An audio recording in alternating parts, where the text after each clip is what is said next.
Marlins and Indians have alternated victories in a World Series played under contrasting circumstances. The venues themselves, Florida basking in 70-degree weather, while Cleveland hosts the coldest game in World Series history. Then there are the third basemen. Florida's Bobby Bonilla's injured hamstring has made even routine plays an adventure. Yet he was able to push his battered body to score the go-ahead run in Game 3. Cleveland's Gold Glover Matt Williams had a tough time at the plate in Game 1. But he flexed his muscles when the Tribe needed it most as they evened the series last night.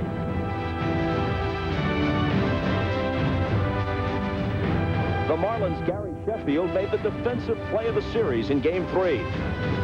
But last night, he was reduced to a spectator as the Marlins lost the momentum they had gained on Tuesday. This series, strange and atypical as it has been, still has its own twists and turns, its own range of emotions. It resumes tonight with a pitching rematch of youth versus experience. Game 5 is next. NBC Sports presents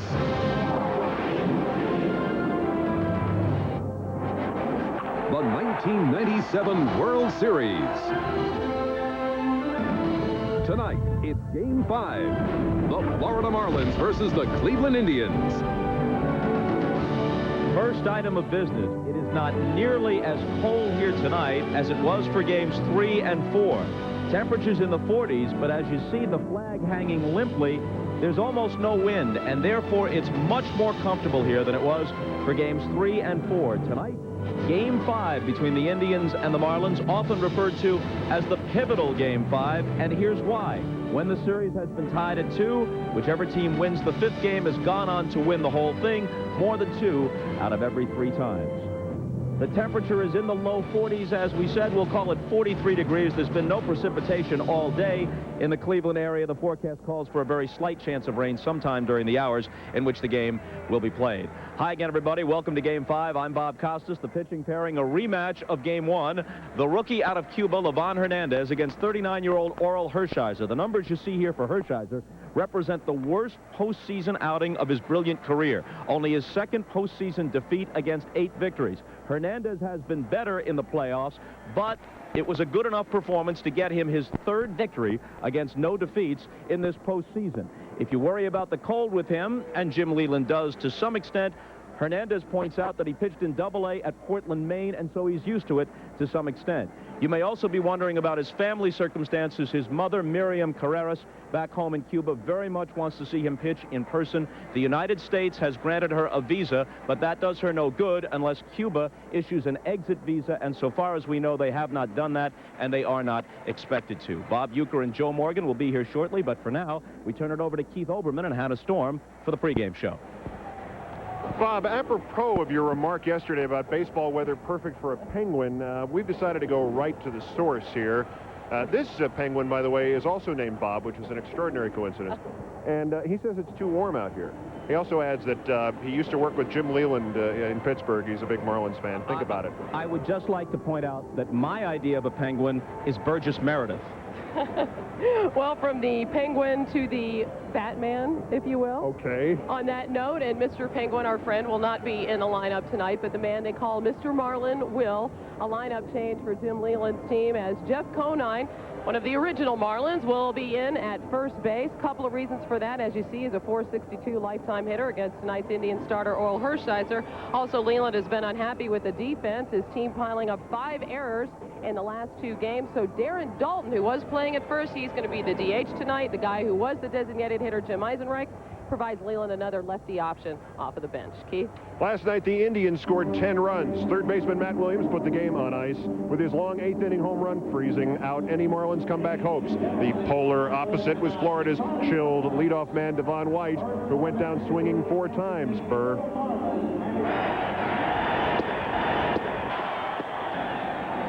And strikes out against him, too. Yeah, I've had bad games like that before, and, you know, it's going to happen again, but, you know, it's going to be highlighted, you know, because it's the World Series, but, you know, you got to put it behind you and just go on. As much as White struggled last night, Williams flourished both in the field and at the plate. But this is a long drive to left, and it is gone. Matt Williams putting the finishing touches on a perfect night. You run all those sprints in spring training and take those ground balls and hit till your hands bleed and things like that. And it's all for this.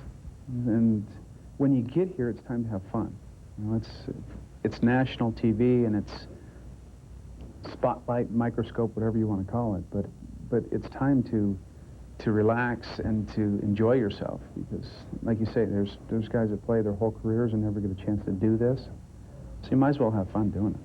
Matt Williams told me last night that the most fun he had was not the home run, not even the great defense, but rather this, his great classic hook slide around Charles Johnson in the first inning. That, he said, was good old-fashioned baseball fun. Williams scored 3 times last night to help the Indians even the series at 2 games apiece, and this series starting last Saturday night with rookie Livan Hernández upstaging postseason warrior Orel Hershiser. Well, tonight they meet again in another sort of opener, as this series is now the best of 3. Their target is identical, and yet these pitchers are so different. Separated by 17 years in age, and their backgrounds worlds apart. Cuban native Livan Hernández has become the Marlins' overnight sensation while being torn between his stardom and his half-brother's anguish. Orlando Hernández, perhaps Cuba's greatest pitcher, banned from baseball by his government. Now both of them focused on baseball's ultimate reward. Goals are something I set and I keep in front of me all the time. And I have a saying that I always say, something new happens to me every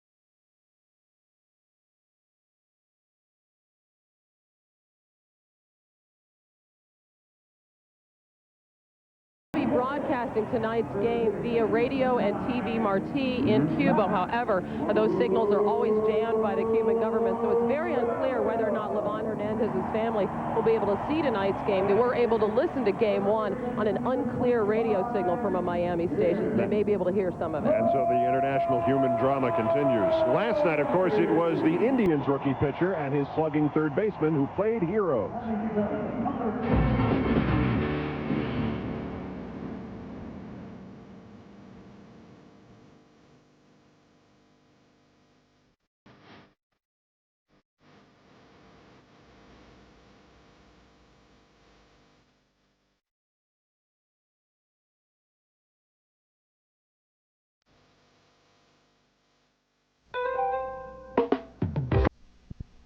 Retailers.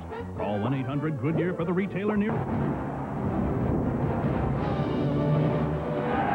Welcome back to balmy 43-degree Cleveland, Ohio. First pitch of Game 5 is a little less than 10 minutes away. It's been a wild last 2 games. All the temperatures have been cool. The bats have been hot. 38 runs scored in the last 2 games. So much for the pitcher's supposed advantage in the cool weather. Indeed. And now it's the Marlin hitters who better be ready for a fired-up Orel Hershiser coming off his Game 1 beating.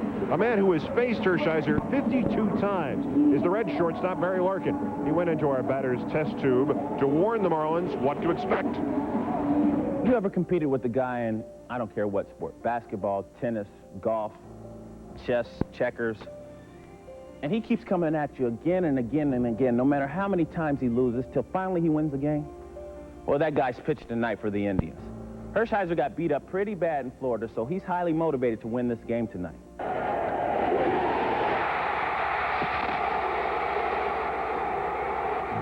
You won't see many changes in Hershiser because he truly believes upstairs that He's got better location than those hitters have bat control. So you won't see changes. You'll see that sinker ball in. You'll see that fastball up and in to keep you honest. Then you'll see him go away with the slider and keep his changeup down in the zone. And if he ever did decide to load one up, it'd be an icicle by the time he gets back here.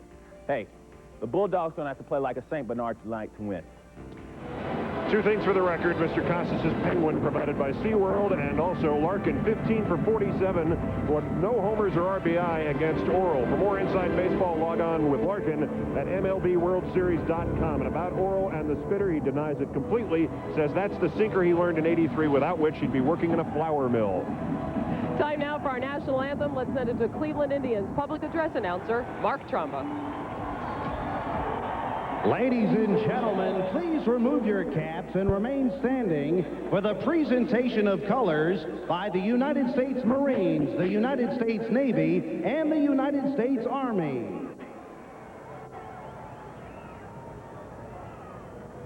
Ladies and gentlemen, to honor America in the performance of our national anthem, please welcome Grammy Award-winning artist Bruce Hornsby and Branford Marsalis.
Which team will move one win away from becoming World Series champions? Game 5 is next, as we turn it over to Bob Costas, Joe Morgan, and Mr. Baseball, Bob Uecker, after these messages.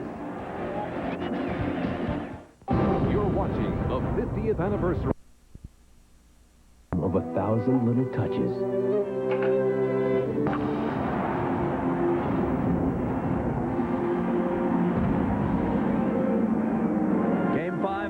Upon us, and joining us in the booth, Mr. Baseball, Bob Uecker, and Hall of Famer Joe Morgan. Joe, the teams have alternated victories. The Marlins in 1 and 3, Cleveland in 2 and 4. Why did things swing Cleveland's way last night?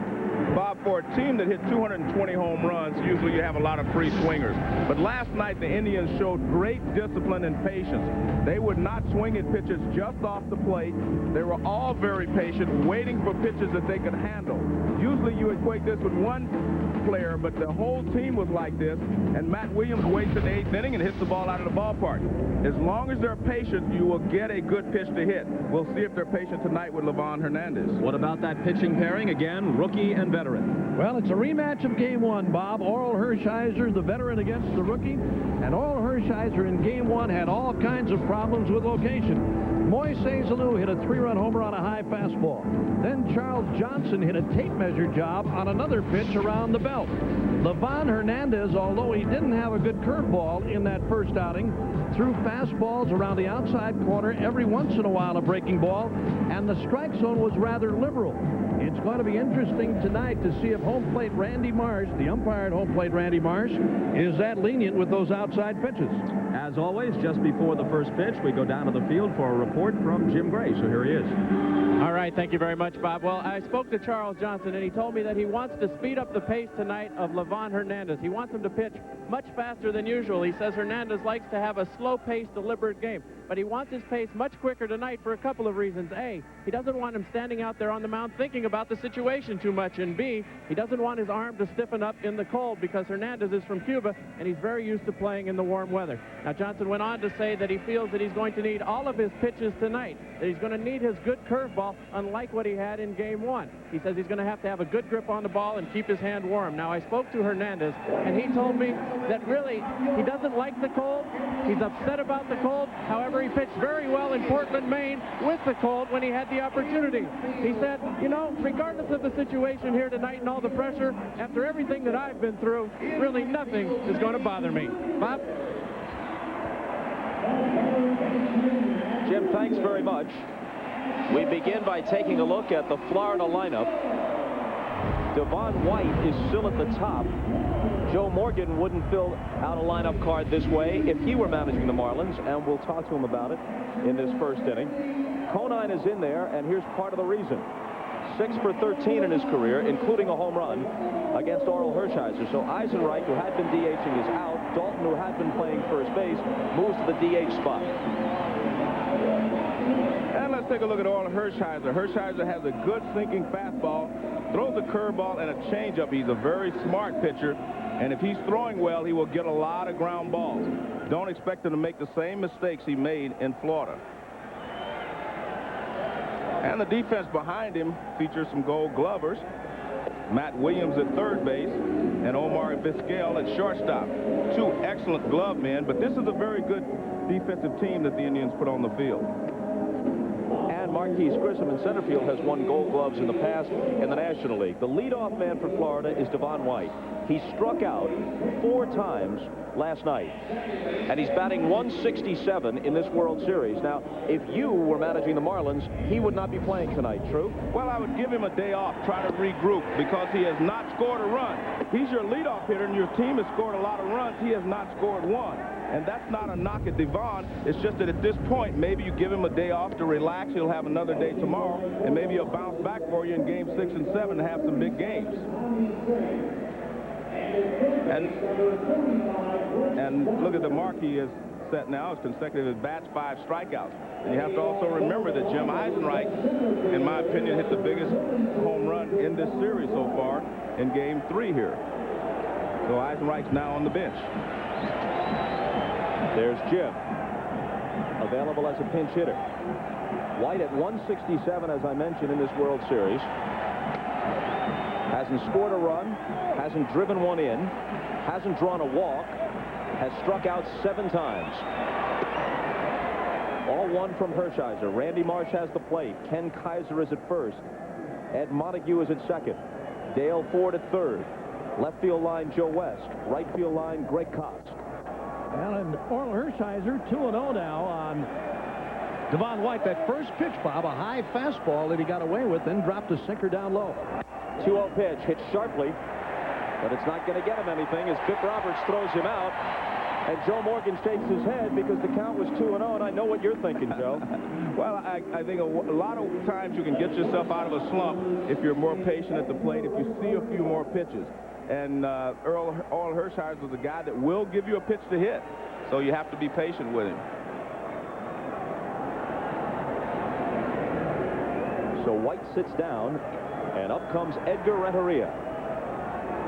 313 in the series after hitting 277 for the regular year. Ball one.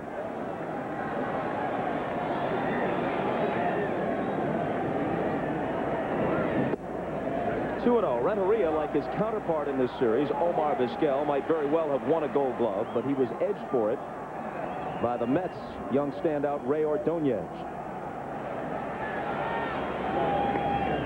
3-0. Al Hershiser again, 3 fastballs now on Renteria, 2 off the outside and a little bit low, and then pushed him back with a high inside fastball. Well, he's only thrown 1 pitch in the strike zone so far, and he got it out on that. So Renteria does a good job here. It's 3-0. He automatically is going to take one.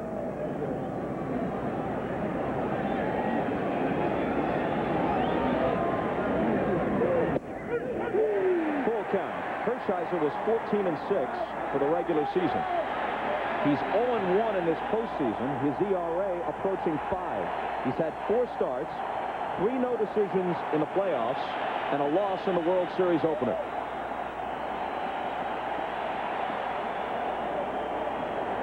And Renteria taps it slowly. Williams comes on, bare hands and throws.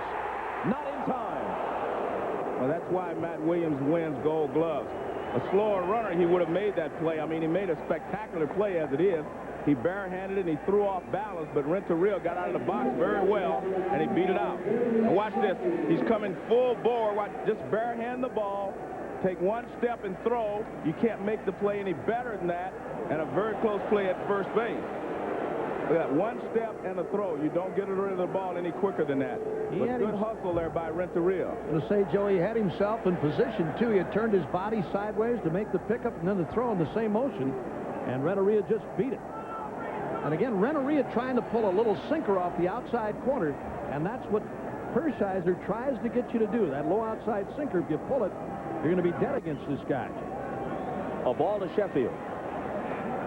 Here again is that play by Williams. See him get himself in position to make the throw, and the throw just a bit late for Renteria. Solid play by Williams. Sheffield hitting .333 in the series with a homer. He's also walked 5 times. Strike 1.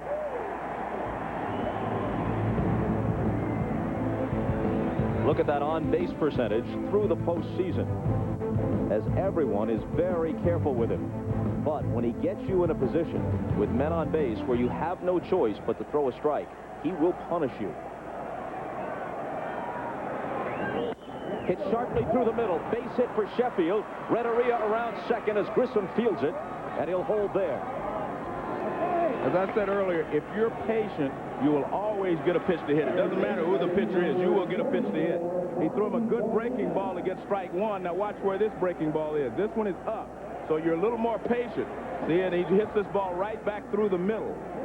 So anytime as a hitter, you're patient, you wait long enough, they'll give you a pitch to hit. Jim Leland said the one thing about this Miami club, and against a guy like Hershiser, got the good sinker and the slider, they don't try to do too much with him.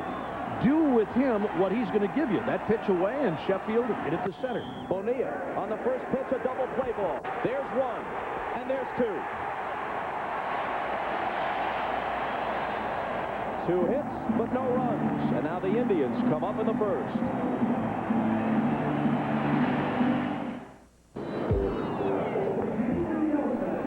The Indian lineup, Biff Roberts, played left field in games 3 and 4 with Tony Fernandez at second base. But now with the right-hander going, Giles is in left, Fernandez is on the bench, and Roberts plays second base. Biff was bothered by the stomach flu midway through the game last night, and he sat down for a few innings, but he's able to go in game 5. The scouting report on Livan Hernández. And Livan Hernández, fastball, curveball, slider, and change. Didn't have the good curveball in his first outing against the Indians. He throws them all for strikes at any time. And basically, we'll see how Randy Marsh, the home plate umpire, is going to work tonight on the corners, and especially for Hernández. A ball high to Biff Roberts. Hernández was 9-3 after coming up from the minors at midseason. That's for the regular year. 3-0 in the postseason. A ball and a strike as we quickly check with Keith Olbermann. Bob, a little bit more on Bip Roberts' health. He is feeling better after those flu miseries from last night. Says, I can get 7 or 8 out of me, referring to innings. He came out after the 7th last night. Back to you. 2 balls and a strike to him.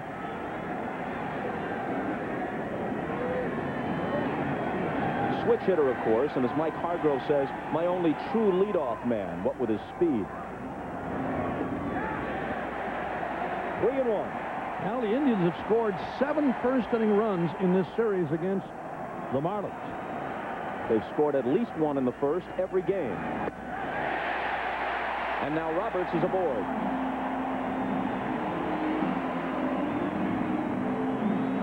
Well, Jim Gray's report on Livan Hernández and his dislike for the cold weather, and it's been that way for everybody, of course, in this series. But if you go out there with that thought in mind that, you know, you don't want to pitch in this stuff, you don't like it, it's going to be a problem for you. Although he said, Bob, that he's pitched in cold weather before. I just believe that if you go out there in a game like this, and it's not really that bad tonight, you got to push that out of your mind. Forget about that.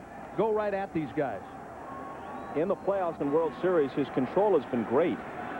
24 strikeouts and only 4 walks in 20 innings of work. But he walks the first man he faces tonight. Roberts diving back in.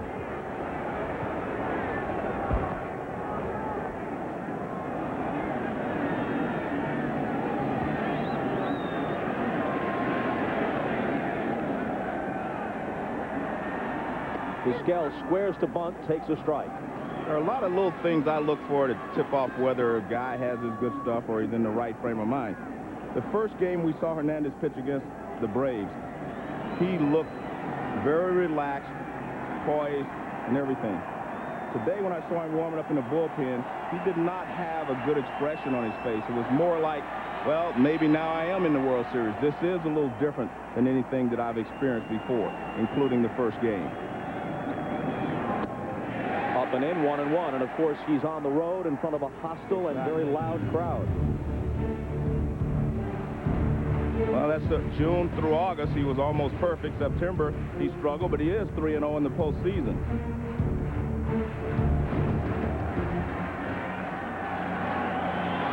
His 1-1 pitch, bunted toward third. Bonilla's play is to first, in time to get Vizquel on the sacrifice, with Roberts moving up. And a good sacrifice bunt by Omar Vizquel. He laid that one down the third base line perfectly. Bonilla made the charge. There's Bonilla playing him shallow anyway. Lays it down nicely. Bonilla makes sure and throws Vizquel out with Roberts moving to second. This is also a testament to Charles Johnson. You know, you have a guy like Vizquel up there. He's a left-handed hitter. You have Bip Roberts, who runs well at first base, yet you're willing to give up an out to get a runner in scoring position rather than try to have Vizquel hit and run or have Roberts steal second base. So Charles Johnson does change things for an offensive ball club. Manny Ramirez has just 3 hits in the World Series, but 2 of them are home runs. Strike on the inside corner. And that's exactly where they're going to try to pitch him, maybe up a little bit more, but you try to keep the ball in on him if you're going to throw him fastball. Do not throw him a lot of slow pitches.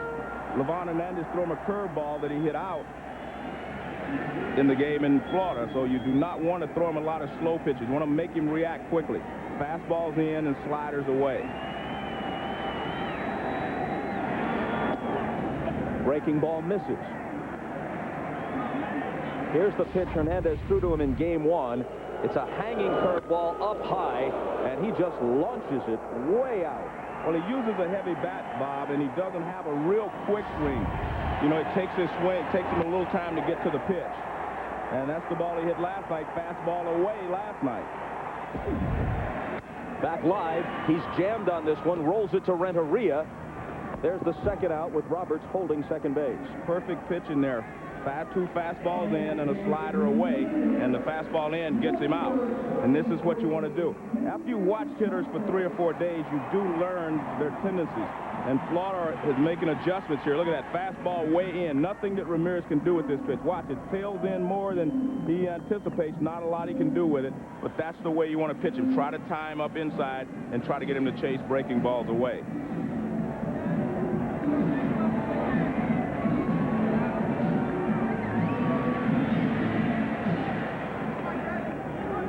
Hernández will face Justice.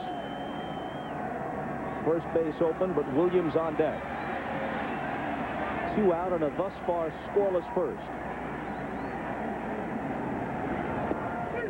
In there. Well, there's the curveball that we were talking about at the top. The fact that he didn't have that against the Indians his first time out. That was a very sharp breaking curveball on Justice. A pickoff at second, and Roberts is back safely.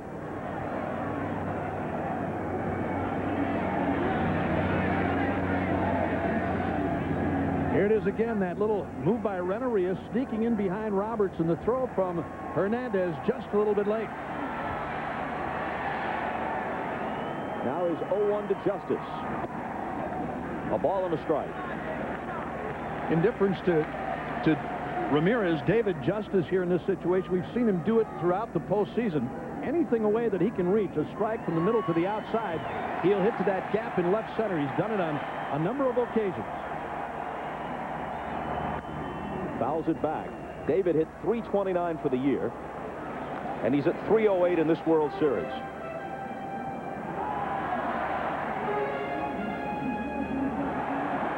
There you look at David Justice. For the most part, he's a pull hitter. But he'll go the other way, left and center, and go that way with power. There you see the way they play him in the outfield, just about straight away. Devon White almost behind, directly behind second base, I should say, in center field. Counsell, the second baseman, deep, back on the outfield grass. And Justice steps out.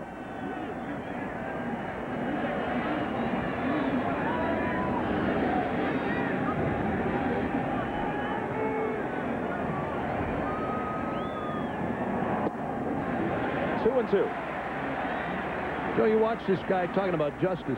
No matter who's out there, left-handed, right-hander, that front leg always is going into the ball. I mean, he never seems to pull out. Once in a great while, when he's really fooled on a left-hander's breaking ball, he'll move that front foot towards first base. But otherwise, he's right into the pitch. Here it comes on 2-2. Back to Hernández. Roberts is stranded, and we played a scoreless first. Back to Jacobs Field after this.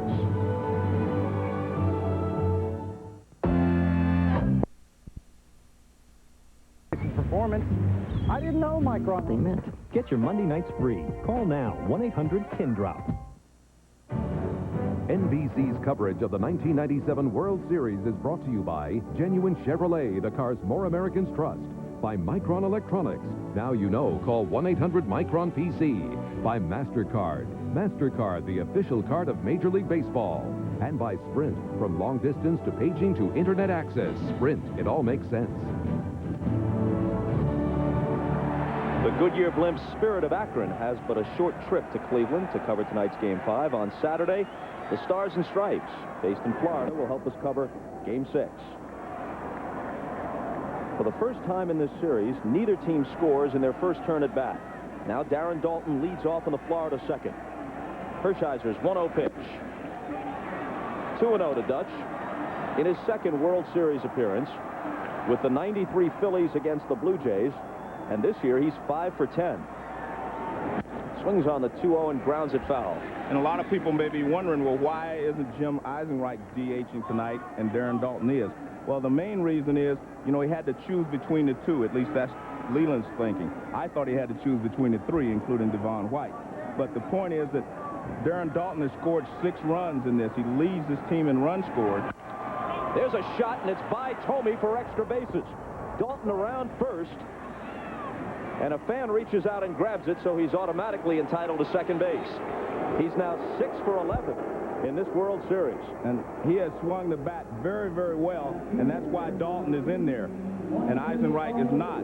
But Darren Daulton can rip the ball, and he's been hitting the ball so sharply. I mean, this ball is just ripped. It's not that far from Thome, but it was hit so hard that he didn't have time, and you can see the fan. He reaches over and gets a souvenir, but it was going to be a double anyway, but the fan should not interfere with the baseball. But it's kind of hard to tell him not to get a souvenir from the World Series. Yeah, no matter how many times they make that announcement before the game, it never works. Moises Alou, who had a 3-run homer off Hershiser in Game 1. Swings and misses. The other thing with Daulton in there as the DH, we asked Jim Leyland about Eisenreich playing in center field. He said, can he play center field, as Joe was talking about, to get the other guy in there as a DH, Devon White? He said, no, he can't play in center, flat out.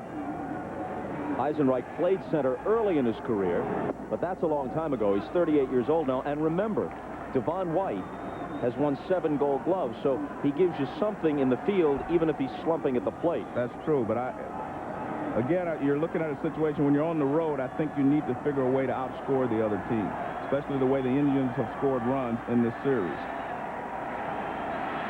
Daulton at second with nobody out. And it's 2-1 to Alou. And you see he's getting a steady diet of breaking balls. He made a mistake with him last time in Florida, and he hit the ball out of the ballpark. But he is not going to make the same mistake by getting the ball middle of the plate in, and especially with some velocity on it. He's going to throw him a lot of off-speed pitches, as he's done so far in this at-bat. Alou squibs one foul. And there's another pitch. That's how Hershiser lives. He lives right on the edge. That pitch started in the strike zone, but by the time he got to the plate, it's out of the strike zone. But he gets a lot of hitters to commit. Now watch where this pitch is. See, now it's no longer in the strike zone. And when you have to swing at a pitch like that, in my opinion, you're better off taking it. And that's what the Indians did last night, and were very successful.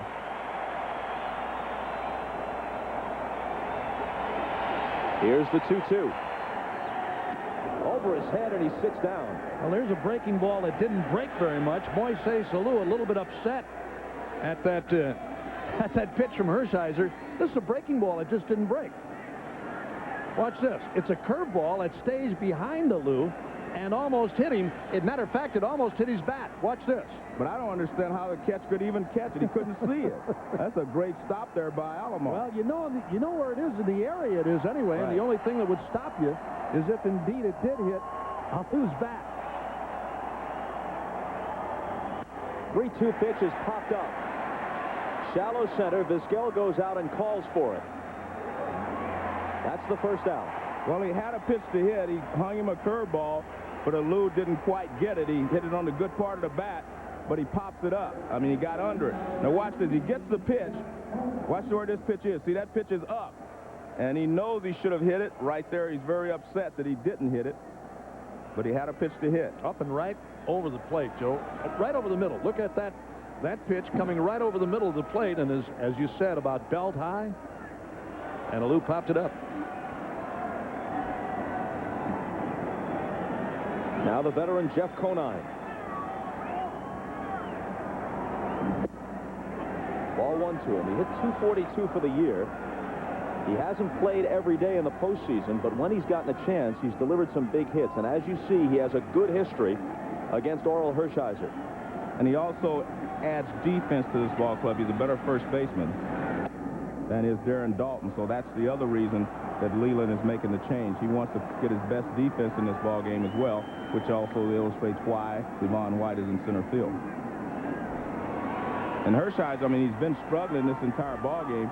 He's trying to be perfect, and these hitters, he's getting behind them, but they haven't made him pay so far. 3-0.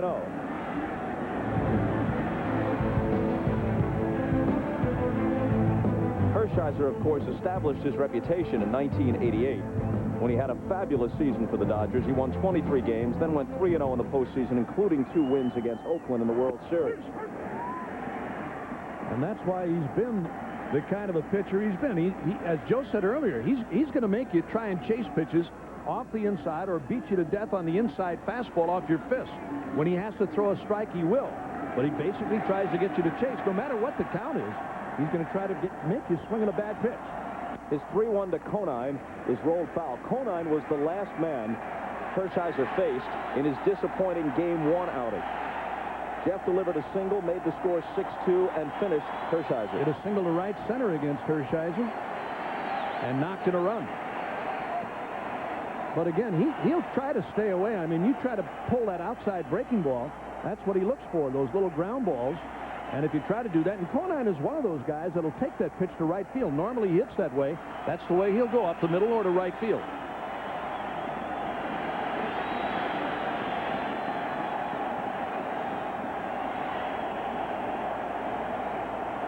Fans making some noise in anticipation of the 3-2 pitch. Hershiser now back astride the rubber. Conine sets himself. Daulton leads from second with 1 out. And it's hit toward the hole, but Thome backhands it. Takes it himself as Daulton moves up to third on the 2nd out. Well, that's what I was talking about with Conine. He didn't get all of that pitch, but it was away, and he tried to hit it to right field, and Jim Thome made the play. Tried to punch it toward the hole, but Thome was playing way off the bag and in nearly perfect position to field it. But he'll take that outside pitch, Bob. He's not one of those guys that sets on one particular way to hit. He'll go the other way. If you're going to give him that stuff on the outside, that's the way Conine's going to go. Both Johnson and Hershiser remember the tape measure shot CJ hit in Game 1. Starts him with a strike. Here it is. Into the upper deck. A mammoth shot.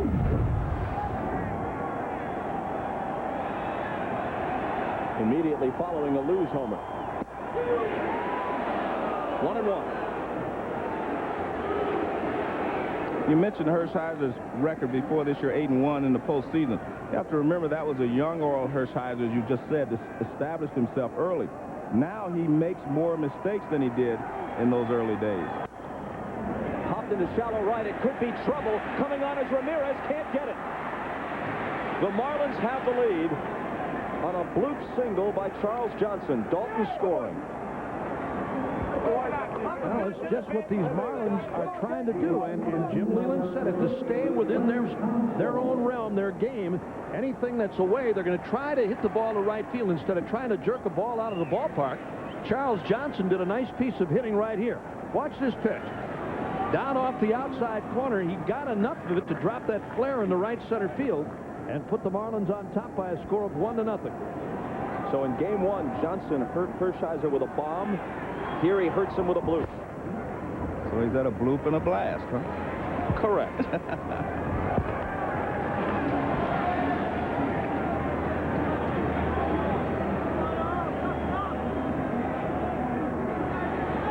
It brings up Counsell, the number 9 hitter in Jim Leland's order, and he takes ball 1.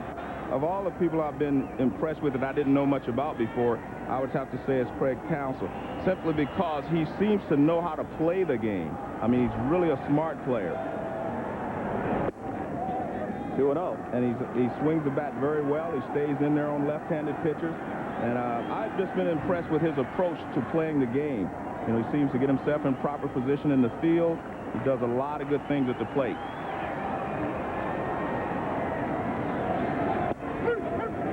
2-1. Is it fair to say that the reason Oral Hershiser makes more mistakes now, as you pointed out, is that he's behind in the count more often because he just can't challenge you as he used to when he had the devastating slider, the great sinker. He still has good stuff, but it's not great stuff anymore. So he's trying to make you nibble. He's trying to nibble and trying to make you go after pitches outside the strike zone, and so he falls behind, like here, 3-1. That's exactly correct. I mean, I faced Oral Hershiser when he first came up, and he threw very hard, had the good sinking fastball, and he could challenge you with those pitches. And now he can't make the same challenges, so he doesn't have as much margin for error. And he walks Counsell. That's his first walk, but he's been behind a lot of hitters. Al, he dropped one low on Counsell and missed high and outside. There's a knee-high strike. And that pitch didn't look all that bad. Missed off the outside corner, and he walks Counsell. But you can also see that Sandy Alomar Jr. is moving that glove a lot and moving it into the strike zone. We saw him get a pitch last year, but I didn't see him. I don't think you're going to see him get last night. You're not going to see him get that many pitches that often. Well, if there's any guys who move the gloves more than these two catchers tonight, talking about Johnson and Alomar, I mean, that's been a common thing today. I mean, everybody does it. Catch those pitches off the outside, pull them back in off the inside to push them out. I think Johnson holds his a little better, though. A swing and a miss by Devon White. He's had a lot of big moments in the postseason, first for the Angels, then for the Blue Jays, with the exception of his Game 3 grand slam off Wilson Alvarez of the Giants in the division series. He hasn't done much in the playoffs and World Series in 1997. But he lines one over the leaping Roberts and comes through here. A run is home, and they're going to wave counsel home. The throw is to second. Now the peg home. They may get him in time.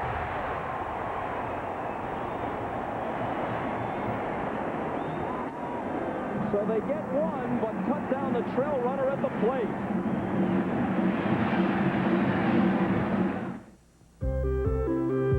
We drive family sedans, 4x4s. Anniversary of the World Series on NBC Sports. I'm going to show you why this was a great play. First, a great slide there by Ramirez to cut it off. Now he gets the ball into Roberts. Now Roberts makes the play because, watch what happens here. Right there, you see he's already in position to throw. He didn't have his back to the plate. He takes one step and throws. If he takes the ball with his back to the plate, he has to turn, find the plate, and he's not going to get the ball there in time. That was just perfect timing there by Roberts. He turned it just like a double play, and that's just why they were able to get counsel there on that play. Now Matt Williams fouls the first one off. Were you surprised they sent counsel? I was surprised they sent him, but I guess he figures there's 2 outs. They have to make a perfect relay, which they did, and they did get him. But the point I'm making is that Roberts had his side already toward the plate. All he did is catch the ball and throw to the plate. But a good relay by Ramirez. I mean, they made them do what they had to do. They made them make a perfect play, and they made it. So now Livan Hernandez has a 2-0 lead to work with. Another look at it. 1 run scored on the play, and 2 runs scored in the inning. And look at this. Now watch Roberts. He's already turned. See right there? He's already turned toward home plate. All he has to do is throw it. I mean, that's just something that a lot of players do not know about, but that's the way you take a relay. Hit to short. It comes up for Renteria, and Williams is retired. So it could have been 3-0. But 9-4-2, Ramirez to Roberts to Alomar. Counsel is cut down at the plate, and they had him by plenty. Yeah. Well, it was a great throw by Ramirez. He gave him the one-hop throw. It was a perfect throw by Manny Ramirez. I mean, if he makes a bad throw, nothing ever happens. He made the perfect throw to Roberts. But a perfect throw.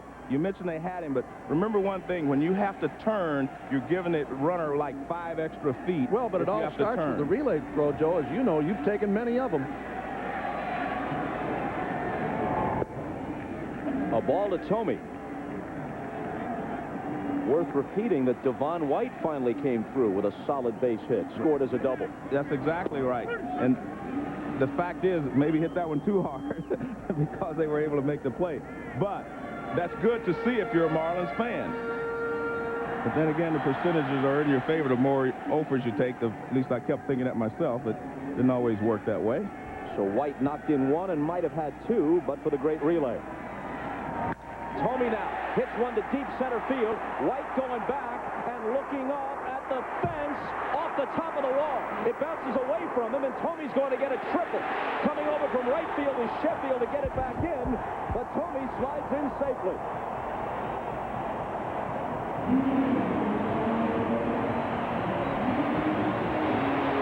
Now that's a high outside fastball by Hernandez. This ball was hit a mile in the air out into left center field. Here it is again. This is a high fastball. And Thome got it all. He's watching that ball. Thome thinks this ball's going to get out. That's a home run trot right there. Now, hey, this ball's off the wall. He gets the easy triple. Well, he gets the triple because Devon White gets too close to the wall right there. If you're not going to catch it, you let it bounce off the wall. He got too close to the wall, and the ball bounces away from him. Good play by Gary Sheffield to back it up. And again, this warning track here is that rubber cork stuff. Anything that hits on that's going to get a tennis ball bounce, which it did. Trailing 2-0. The Indians with Thome at third base and Alomar at the plate, taking inside. This ball is really hit by Thome. High off the wall, and Devon White, as Joe said, getting too close, bouncing over his head. But watch the play by Sheffield right there. And Thome gets the triple. Strike 1 to Alomar. In 496 regular season at-bats, Thome didn't have a single triple. Well, if you put on a home run trot like that at the start, that could be one of the reasons. I'm surprised that they're playing the infield back and giving them this run. because you're at the bottom of the order. And if you play in, maybe cut this run off. How we doing today? So I'm a little surprised. We've seen them play in early in the ball games in the past. But the bottom of the Cleveland order is different than most 7, 8, 9 hitters. You got Brian Giles next. He's a very tough left-handed hitter. And Grissom, who has the highest batting average in World Series play of anybody. Yeah, but he went 0 for 4 yesterday. Yeah, what a bad day. With 2 flyouts to the fence. But I really believe that, you know, that you have a 1-run lead and you're just, or 2-run lead and you're just giving one back. The 1-2 pitch. Line to right, base hit. Doesn't matter. Well, it wouldn't have made any difference if the infield was in on that one. Alomar reaching out again for a pretty good pitch down and away and knocking it to right field to get the Indians on the board. That pitch was a breaking ball low and away. He went out and got it. Watch this. He goes right out there and gets it. He's done it on a number of occasions in this series and throughout the championship series. Beautiful piece of hitting by Alomar. And the Indians are on the board. There's the Indians bench. They're on the board 2-1 now. Marlins.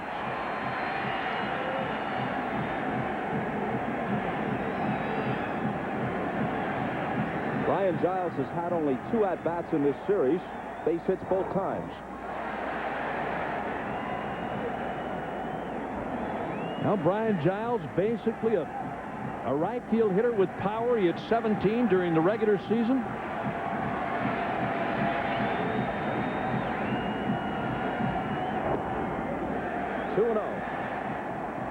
Hernández's control here in the early innings anyway is not as sharp as it was. He seems to have a little better breaking ball, but fastballs off the outside corner, and Randy Marsh calling a pretty good game both ways here. 3-0 to Brian Giles. So the Marlins get 2 in the top of the second. It might have been more had Counsell not been cut down at the plate. And then immediately the Indians come back, push one across against Hernández. They get the crowd back into it, and now the 3-0 to Giles is a strike.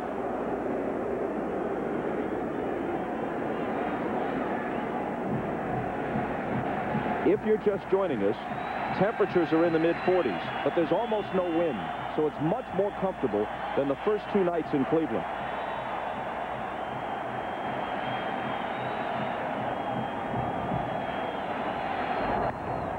Full count. Pretty good fastball that time by Hernández. Giles right on it and fouled it back.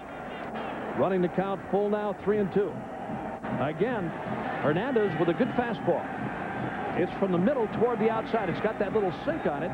Giles down on it and fouled it toward the left side. Here it is again. That ball tailing away from Giles. And it's full up.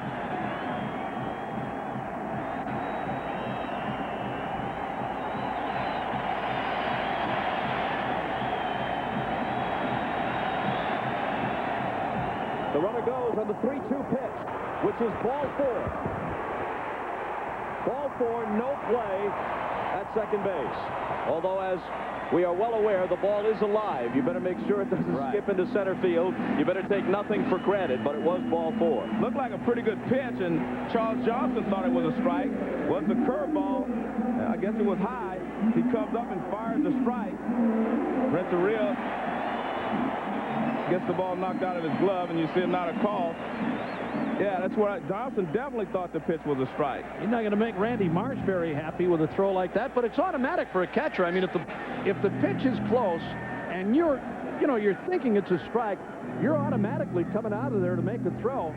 Ball was dropped at second anyway, but as Bob said, base on balls on a high curveball. You know, I talked to Johnson tonight about his catching abilities, Bob, and his throwing. I asked him, I said, last night, did the cold bother you at all? You made a bad throw to second base? He said, no, not at all. He said, I was warm last night. My hands felt good. The arm felt good. He said, every once in a while, you're going to make a bad throw. But he said, weather has had nothing to do with anything I have done behind the plate. Let's quickly check in with Jim Gray on the Marlins bench. All right, Bob, during that entire sequence of pitches, Jim Leland, who normally never gets upset with the umpires, very upset with Randy Marsh. On a couple of those that were called balls, he felt they were strikes, and he's letting Randy Marsh know. Bob? Grissom takes a strike. Well, two people got an earful right there. They getting on Randy Marsh because they thought that curveball was strike 3. But when the pitching coach went to the mound, he was upset with Livan Hernandez because all he seems to want to throw was a curveball. So now he's got him going back to the fastball. There's a fastball roll to the left side. Bonilla throwing on the run and getting Grissom as the runners move up to second and third. Bobby Bonilla, this is the ball that he will have trouble with, anything that he has to charge, because he can't stay down on it. Now watch, see how he gets a chance. He bends down there, right there. You can see it hurts him. Now he comes up and throws a strike. Well, Bobby Bonilla's been hurt the entire series. He's had trouble right there. He's just not able to get down on the ball. And this one he's not able to move on. You see there, he just hobbled at third base. Again, he can't move, but he's made some great plays when he's been able to reach the ball. A base hit here could give Cleveland the lead. Hernandez to Roberts, strike 1. Here's the breaking ball that Hernandez wants. Down around the knees, started off the outside corner and caught the outer part against Roberts.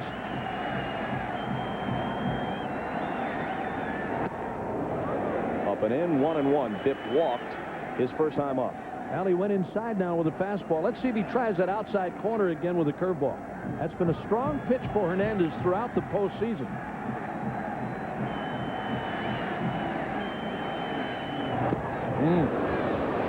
Up and in. Tipped back into Johnson's glove for strike 2. Little 92-mile-an-hour fastball here from Hernandez. Well, this kid for a youngster, I mean, really has a great presence. Knows exactly what he wants to do. Doesn't do it all the time, but he's got a great idea out there. And Charles Johnson, sitting off the inside that time, he threw it right there. Roberts just stays alive with that one.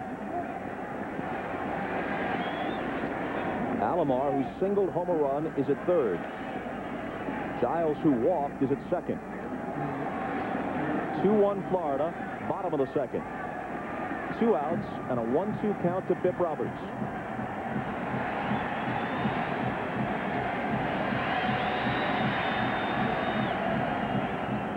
Charles Johnson talked about wanting Hernandez to speed up. He's very slow here and deliberate in this inning.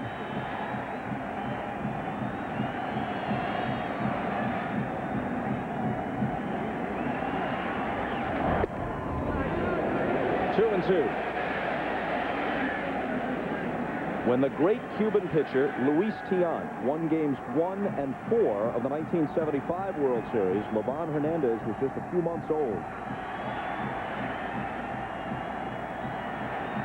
The pride of Cuban baseball fans everywhere, even those who can't follow it directly on the island, they soon get word of it, trying to win his second game of this World Series as a rookie.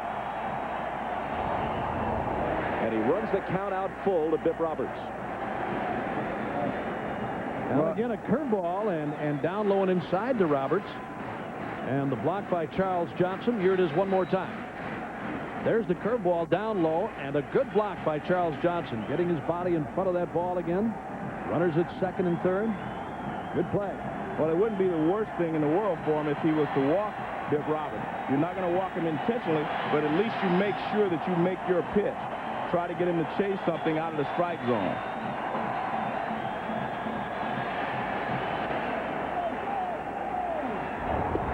Breaking ball off the outside corner, and the bases are loaded for Omar Vizquel. I still think you got to go after these guys once in a while. That breaking ball off the outside, and Hernandez has showed a pretty good fastball tonight. Got Roberts to chase one high and inside on a 92-mile-an-hour fastball. That time missing off the outside corner with a 3-2 curve. But there are more holes in Vizquel swings than there are in Bipp Roberts. That's why he hits 300 over the course of a season. He's a good hitter, and he will put the ball in play. Vizquel is an easier out than Bipp Roberts. Vizquel hit 280 during the regular season. he's not bad, and every once in a while, you've got to be careful with Vizquel. If he's looking for a certain pitch, despite the fact that they play him toward the other way, toward left field, this guy will pull you, and he'll hit you hard. First pitch is a strike.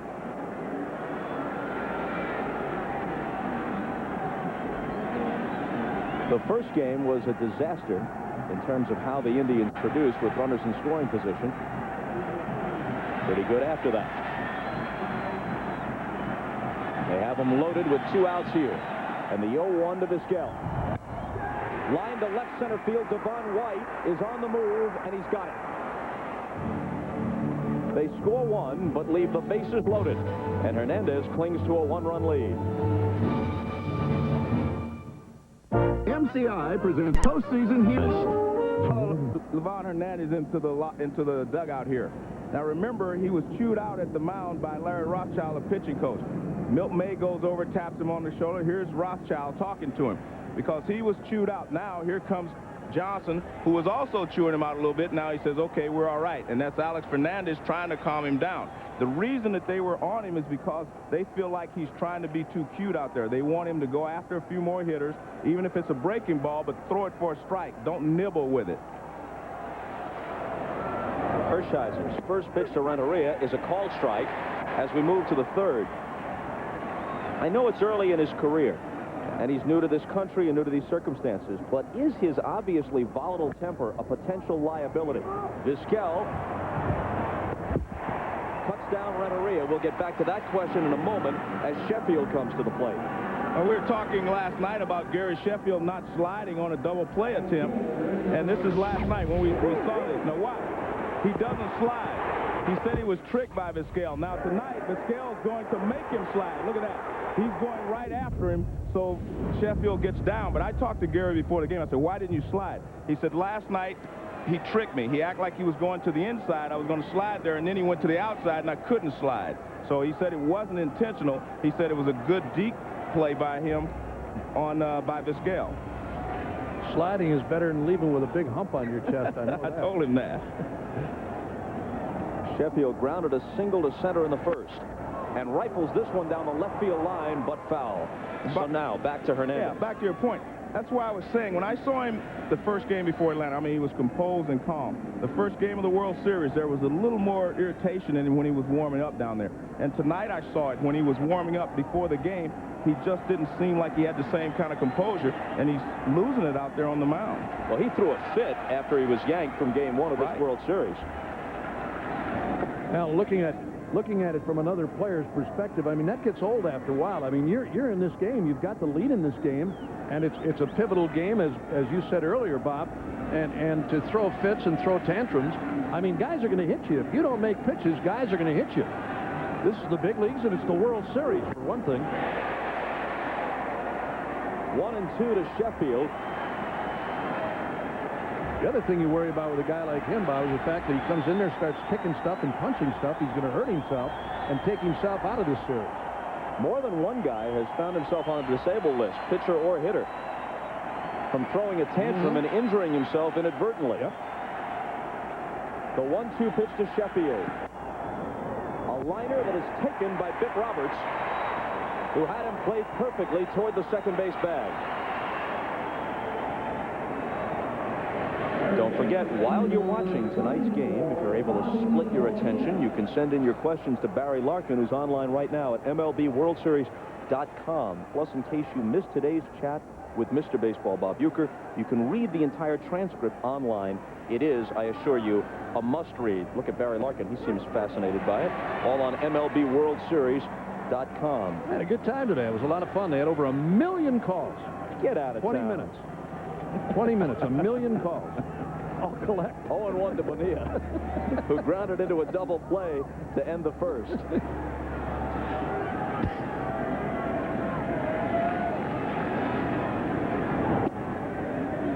I believe there was some confusion on the number.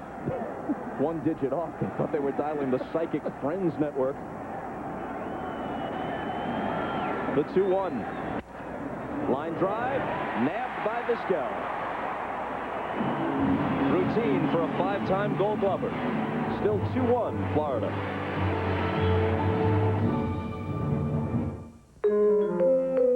3-1. Part of the order in the Indian fifth, Ramirez, Justice, and Williams trailing by a run.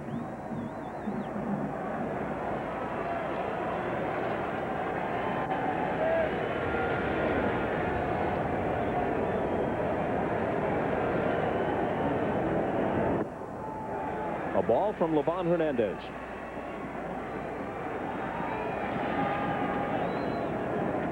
This is what the Indians did in game one. They purposely tried to keep Livan from getting in a rhythm. They stepped out several times, slowed his pace. He slowed it himself today, but they're still going to try to do that. Grounded to third, Bonilla has it. His long throw gets Ramirez. I'll tell you one thing, he's got a good arm. Bobby Bonilla, that is. I mean, he backs up on the ball, gets it off balance, and still throws a strike. He did the same thing from one knee. I mean, he's got a very strong arm. I'm really surprised at how strong his arm is. And watch, he has to back up on this. Anytime you're backing up, you lose a lot of momentum. He checks, look at that. He even throws it 3/4. He didn't even get on top, and he fires a strike to first base.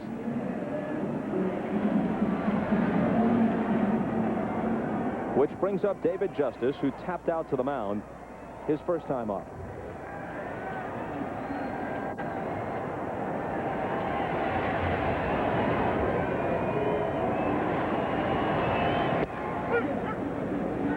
A strike, although Justice thought it was inside. Just off the inside corner. David Justice turned around very quickly on Randy Marsh. Here it is again. This fastball. And around the inside corner, that little Taylor coming back from Hernández. 1-1. We've mentioned this before, but as the World Series moves along, we may pick up viewers who are not fully familiar with the situation. So we'll tell you a bit more about Livan Hernández as this inning moves along.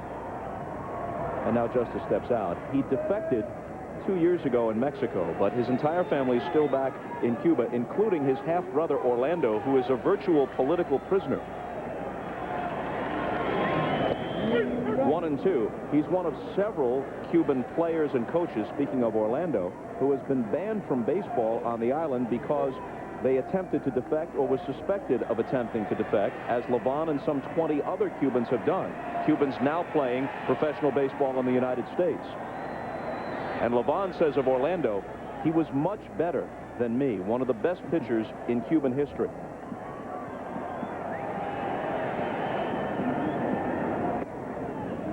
Two and two. He's very guarded in his comments, as you might suspect. Doesn't want to get into politics, but what he says about his mother is very poignant. We'll wait for this next pitch, which is cut on and missed, and David Justice strikes out. When speaking of his mother, Livan Hernández said, "I can only say I would want to bring my mother here and buy her a palace." But Miriam Carreras remains in Cuba. So far as we know, not granted an exit visa even to come to the United States and visit while her son is pitching in the World Series.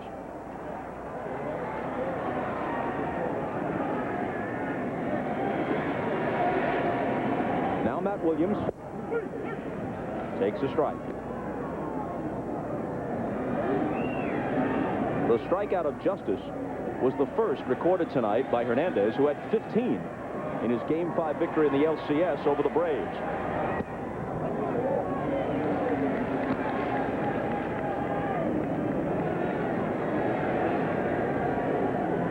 Well, all the moms in the world would love him. Bob Gibson, 17, Sandy Koufax, and in the LCS, Livan Hernández. And Mike Mussina, of course, in just 7 innings in that brilliant performance for the Orioles against the Indians. Only Gibson, who struck out 17 Tigers in Game 1 in 1968, has more in any sort of postseason game.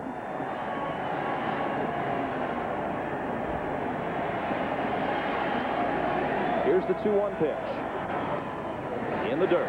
Well, it's 3 breaking balls he's thrown to Williams to run the count 3-1. Williams hit a long home run here last night on a high outside fastball, a fastball middle to the outside, up above the belt, and he hit it out of here. Well, you have to throw Williams breaking balls, but you try to get ahead in the count so he'll chase them. He's not going to chase those pitches if he doesn't have 2 strikes. He's not going to chase those pitches out of the strike zone. Williams had 3 hits, including a long homer to left last night. Also walked twice. Ball 4.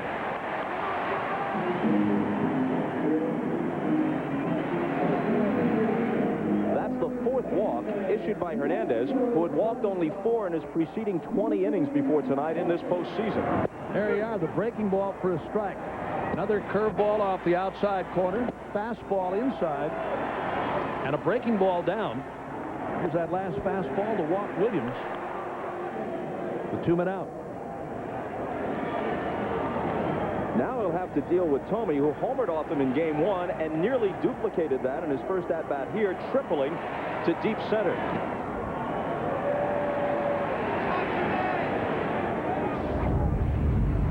Well, he got a fastball up on Thome, and he hit it. Thought it was a home run when he hit it. Wound up being a triple as it bounced over the head of Devon White. Just beneath that yellow line. Can't come much closer. And this one gets by Johnson, skipping to the screen.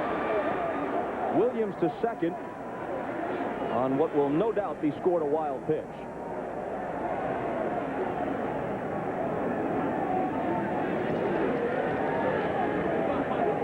This is more of a slider than his curveball. This is a little harder.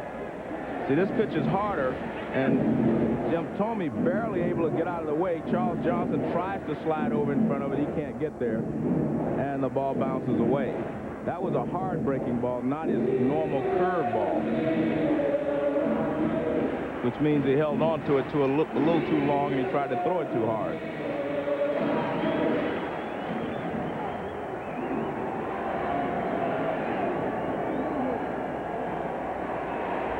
Hernández, very deliberate, as Joe has noted, standing at the back of the mound.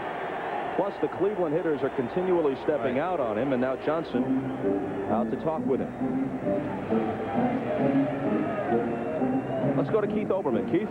That is absolutely right, Bob. The deliberation of the Indians batters encouraged off the bench here. Kevin Seitzer yelled out, "Wait for him, he'll come. Wait for him." Back to you, Bob. If Roberts among the spectators, Manny Ramirez next to him.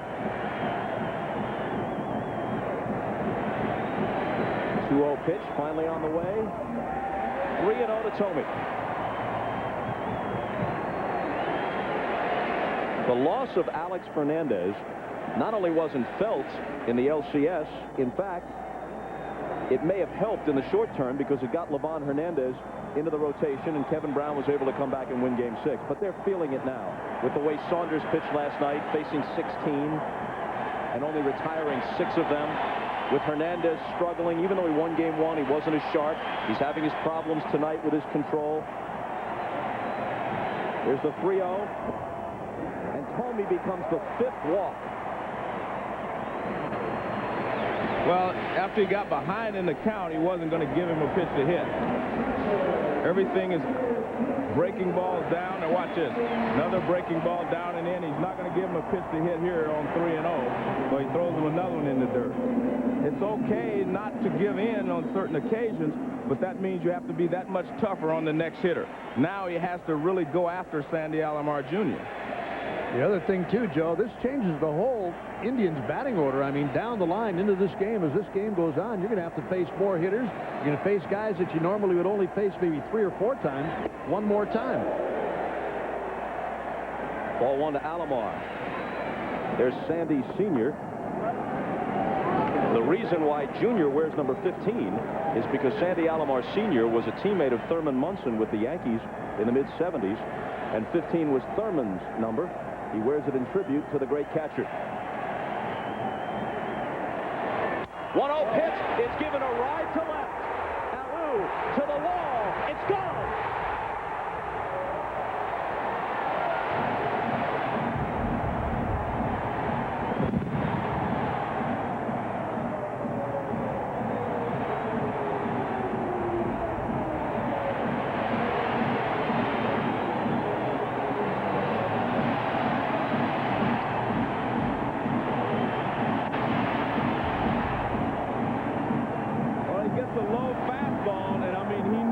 to do with it. I mean, he really drills this pitch.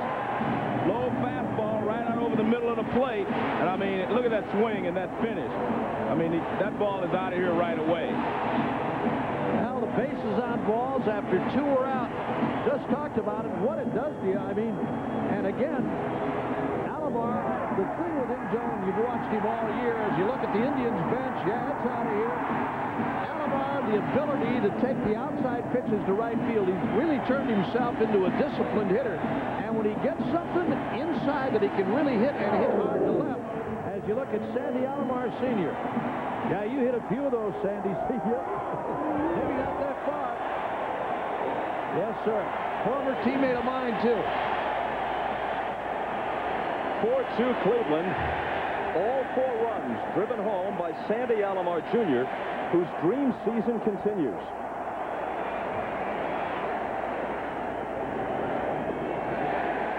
Two-0 to Giles. Alomar is now hitting around 500 in the World Series. In fact, 526 on 10 for 19, 2 homers, 9 RBIs. This after a season in which he hit .324 with 21 home runs, had a 30-game hitting streak, and was the MVP of the All-Star game in his home park. All I know is I wouldn't want to be in that Marlins dugout. I bet those guys are starting to move around in there. Ball 4. The 3rd walk in this inning, plus a wild pitch, and the 6th walk in 2 2/3 for Hernández. Larry Rothschild now. Telephone in hand, bullpen getting busy. Hernández says he's all right. He tells Renneria, I'm okay. Renneria came in for a couple of words. He said, I'm all right. The velocity seems to be there. He's trying to overthrow from time to time. And left-hander Felix Heredia is up for the Marlins. Well, we're going to find out what Livan Hernández is made of here. See if he can come back. And he steps off as Giles strolls back to first. Well, make no mistake about it, it's only a 4-2 lead, and you're in the 3rd inning. So let's see if he can come back and get it together again. The real problem is he just kept biding his time until he had to make a pitch, and he had to give in to Sandy Alomar Jr. You know, he walked both Williams and Thome by not giving in after he got behind in the count. Now he works to Grissom, who bounces it foul. It is only 4-2, the same 2-run lead for the Indians that the Marlins had only an inning back. But because of the atmosphere and the way things seem to be unraveling for Hernández, it seems like more. Well, you're right, but he can get it together and come back. I mean, if he's tough, we'll see what happens here. By the way, I shortchanged Sandy Alomar an RBI. He has 10 in this World Series. 10.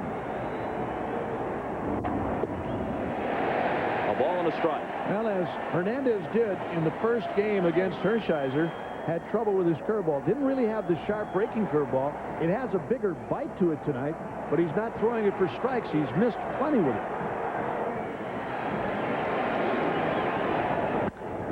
Hit to the hole. Renneria can't get it. Giles stops at second. And now Grissom has started a new World Series hitting streak.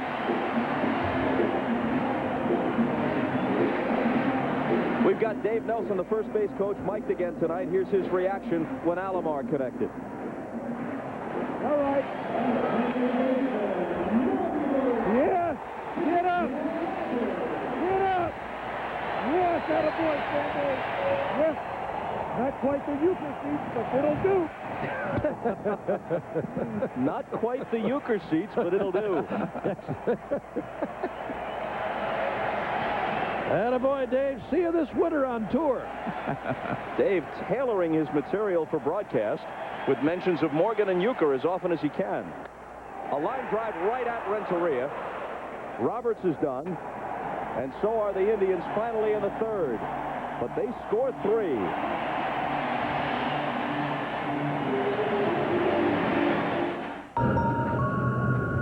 It's only a...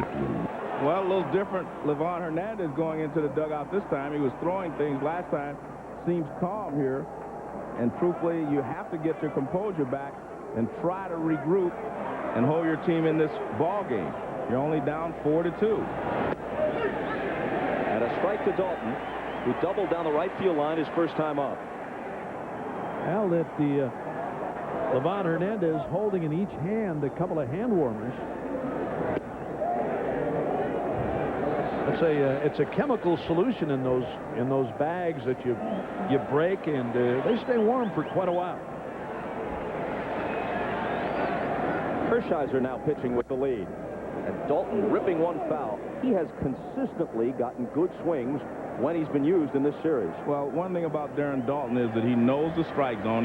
He gets himself a good pitch to hit every time he goes to the plate.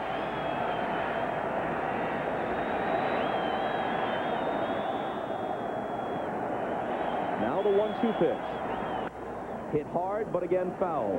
And again, Hershiser staying inside. That's a tough pitch for Daulton, or anybody else for that matter, to hit fair. These balls are inside, about belt high. Watch again. There's Alomar sitting off the inside, and that pitch inside, Daulton out in front, and pulled it foul again to the lower seats. See if he goes down and away again now with a sinker, trying to get him to chase. He pops it up. Hershiser saying Thome should take it. That's what happens. Folks, a week from tonight, must-see Thursday returns with all new friends. Union Square. First friends, that would be Union Square.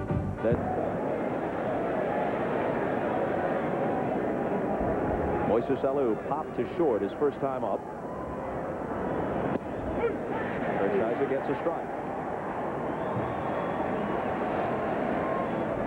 We showed Moises Alou in the outfield last night with a glove on, and he hits without any.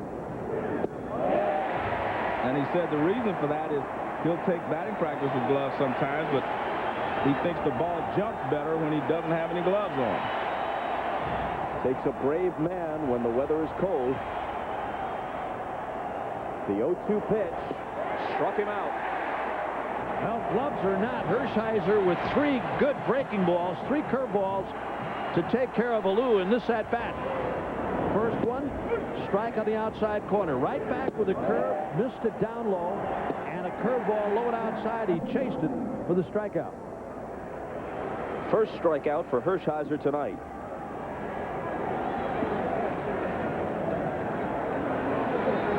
I know his dad, Felipe, is at home watching and saying, stay in there. Keep your front shoulder in there. Don't pull off. Swings and misses. Hershiser's velocity up here a little bit. 88 miles an hour on that sinker.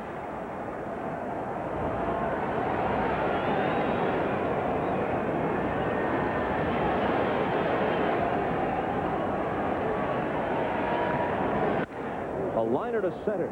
Grissom picks it off his shoe tops. And so Florida is out in order in the 4th.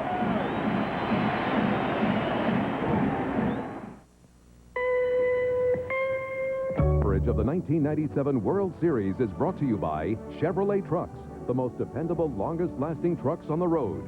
By American Express. Wherever you are, whatever you're doing, American Express helps you do more. By UPS, moving at the speed of business. And by IBM, solutions for a small planet. To find out about the 75-year history of Goodyear blimps and for a look at the cockpit, just click on www.goodyear.com. A little smoother ride tonight. Wind has really dived down in Cleveland. As Hernández faces Vizquel in the bottom of the 4th. A called strike. And this is the inning that we'll find out whether he's going to be able to stay in this ball game or not. He's got to come out this inning throwing strikes and shut the Indians down, or else he's going to be gone very quickly. Leland cannot afford to fall much farther behind and expect to win this ball game. Here's the 1-1 pitch. Off the corner, 2-1.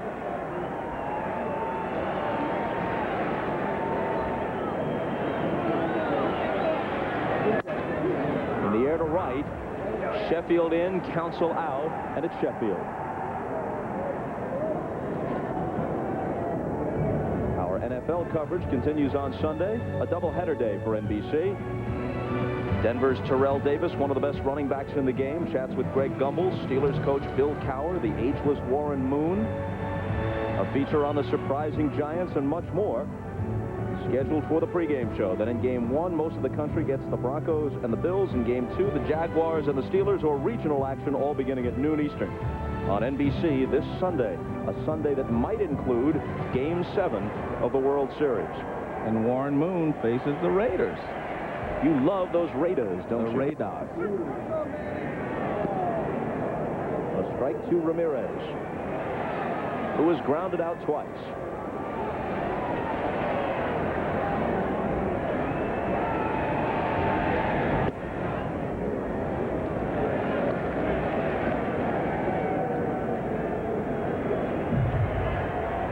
Ramirez has only 3 hits, as we've mentioned, but 2 of them are home runs, contributing to the mounting total of round trippers in this series. Hernández throws the fastball by him. And again, 91 miles an hour. His velocity is still there. Location hurt him. 6 walks in this game, which is very uncommon for Hernández. And he's working quicker this inning, even though the Indians are stepping out. He's ready to go. And that's what Johnson wants him to do, to hear it, step up and throw it. That one got up to 93. And Ramirez with a piece of it, so the count holds at 1-2. And staying away from the curveball a little bit more, too, Joe. Working basically with a fastball, every once in a while a curve. Sometimes you throw that curveball, guys fall in love with it. I mean, you're getting pitches off the outside or around the corners with a curveball. Sometimes you fall in love with it instead of your number one, which for Hernández is his fastball. Everything works off of that. There's a curveball, and it didn't miss by much. Basically, again, you'll try to stay inside on Ramirez. Here's that last curveball. Good breaking ball, gets right on top of it, just off the outside corner. Now the fastball tries to bury it in on his hands, and he fouls it back. He didn't try, he did. He jammed Ramirez with a good, tight fastball, and he fouled it back. He fought it off. Here it is. Watch this, up and in.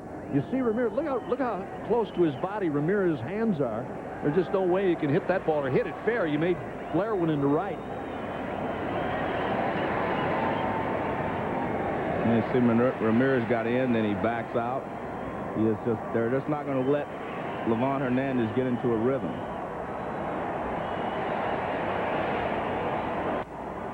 And he fouls another one off. As we watch Hernández work, we recall the great Cuban players who have performed in the major leagues. Minnie Minoso, your old teammate, Tony Perez, Tony Oliva, 3-time American League batting champion, the great curveballing right-hander for the Senators and Twins, Camilo Pascual, and Cuban-born players of a later generation like Rafael Palmeiro and Jose Canseco. And now, a few more, and more to follow. Ordonez and Hernández and others. Bonilla to his left. It comes up for him. He guns it across, and he does have a strong arm. I mean, let's take a look at him. He moved pretty quickly here, but he got a pretty good jump on this. Watch. So he can push off of his right leg. It's his left leg where he has the problem going to his right. But right there, he comes up, and I mean, he strings it across the infield. I have been very impressed with the accuracy and the power in his arm. Well, the other day, Joe, when he made that backhanded stab and then threw from his knees, that told me what kind of arm he had. He threw a seed to first, even on that play. Ball one. Bob, you mentioned the Cuban players. The Marlins have a Cuban All-Star game there at their ballpark every year. With all these great stars you just mentioned participating. And I was fortunate enough that I was there this year, on a Sunday when they had that game. And it was great to see all those great players. And I mean, they have such great camaraderie together. 2-1 to Justice.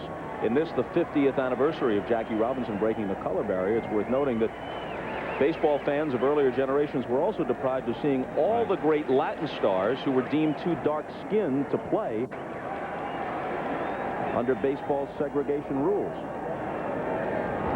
2-2, and so the likes of the great Martin Dihigo, one of the great players of all time from Cuba, he played in the Negro Leagues only. A shortstop named Silvio Garcia, coveted by Branch Rickey, who eventually brought Jackie Robinson to the big leagues, never got to play in the major leagues. One of the best ever, we're told. I think that was interesting, though, but because you're mentioning the fact they're all of the same descent, but because one is a little darker than the other, he could not play. Well, for example, a light-skinned Cuban like Daulton was a 20-game winner for Cincinnati in the 1920s. Justice waits on it, lines it hard, but right into the glove of Conine. The Indians are out 1-2-3 in the fourth, and it remains 4-2 Tribe. I'm a lucky. Cleveland leads it 4-2 after trailing 2-0. Uke, is it worth asking, with Hershiser now having retired 6 in a row, is he approaching a groove? Yeah, I think so. 6 in a row now, Bob, and he seems to be in there with a fastball. His sinker seems to be diving a little bit, breaking ball, and yeah, I think he's in a groove. As long as he stays downstairs, that's his groove. He starts Charles Johnson with a strike to open the fifth.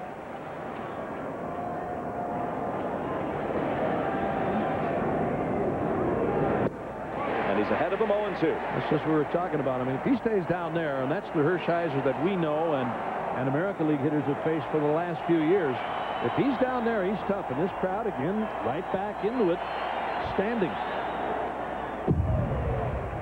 But see, that's un-Hershiser-like, yeah, right there.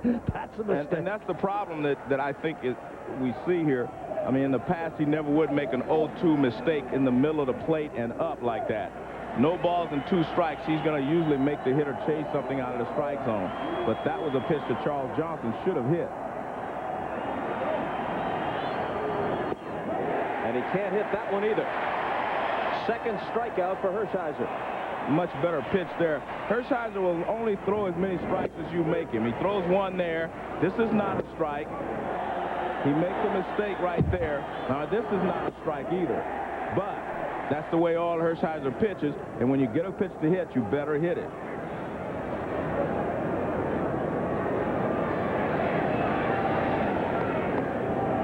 And you may be right, Bob. That's his second strikeout. He didn't have any in the first 3 innings, and now he's added 2 in the last inning and a half.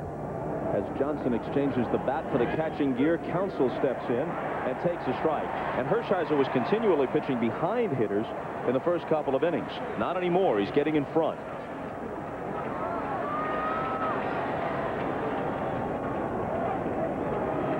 Counsell walked his first time up and was thrown out on the back end of a play which began with Devon White doubling home Charles Johnson, but Counsell being cut down 9-4-2 as he tried to score. Now he's thrown out 4-3.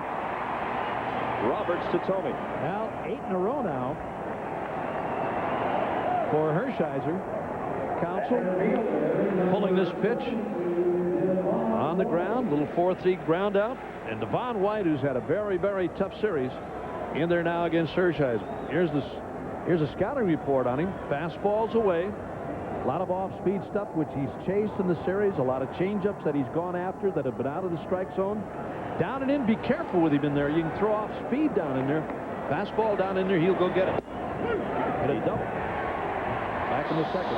Smacked that double hard to right center field his last time up. He has always been a good low fastball hitter, but he's been missing his low fastballs until the second inning. He drilled it. 1-1. We might be asking, depending upon how this game goes, but as things are developing now, we may wonder whether Bip Roberts' relay throw on the ball hit by White was the turning point of this game. 1-2. Well, I think it may have been because they had a big inning going. Devon White would have been at least at second base. He would have still been in scoring position with 3 runs in.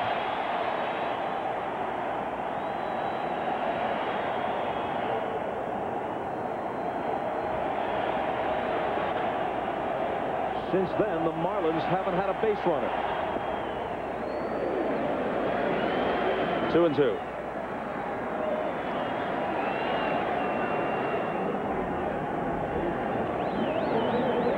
In the meantime, the Indians have scored 4, all of them knocked home by Alomar, including his 3-run homer.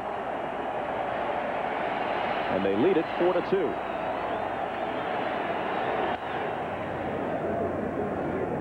In the first 2 innings, Hershiser yielded 5 hits and a walk.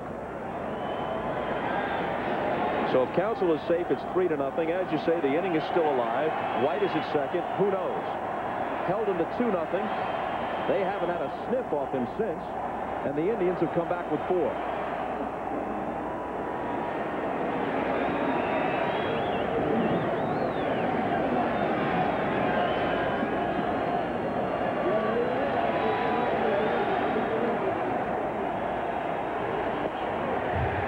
Full count to Devon White. Well, Hershiser started for the dugout. And take a look at this pitch. I mean, he starts for the dugout. Ooh. And maybe he had every right to.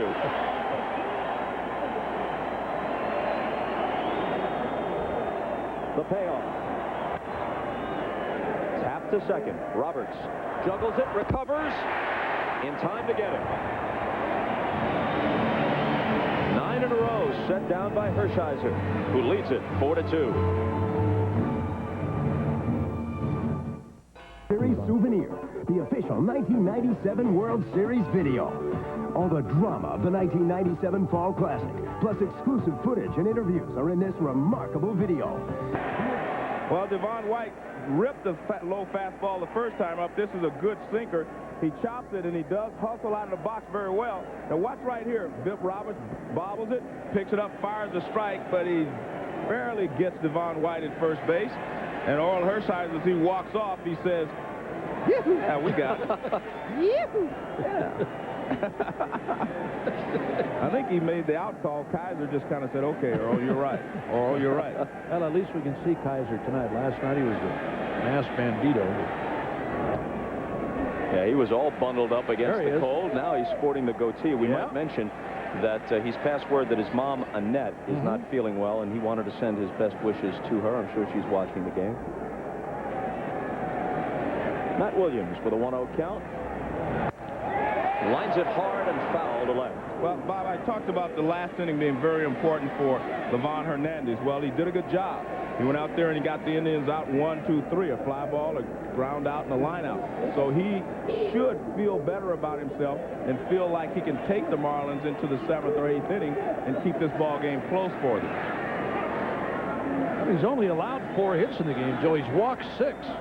Allowed only 4 hits. Down by a pair.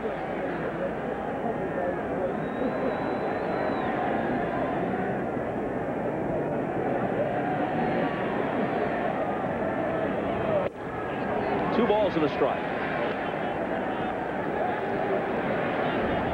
When we saw him pitch against Atlanta, remember one thing, everything he was throwing was toward the outside corner, so he got locked in on that.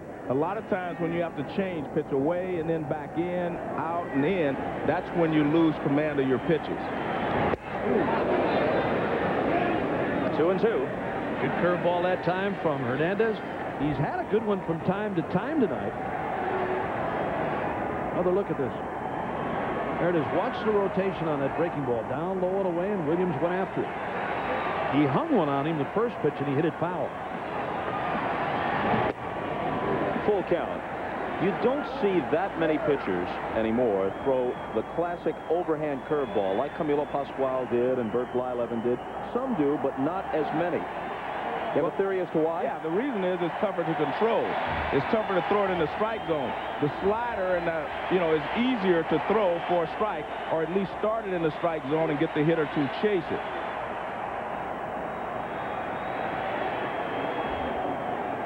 The count is full to Williams.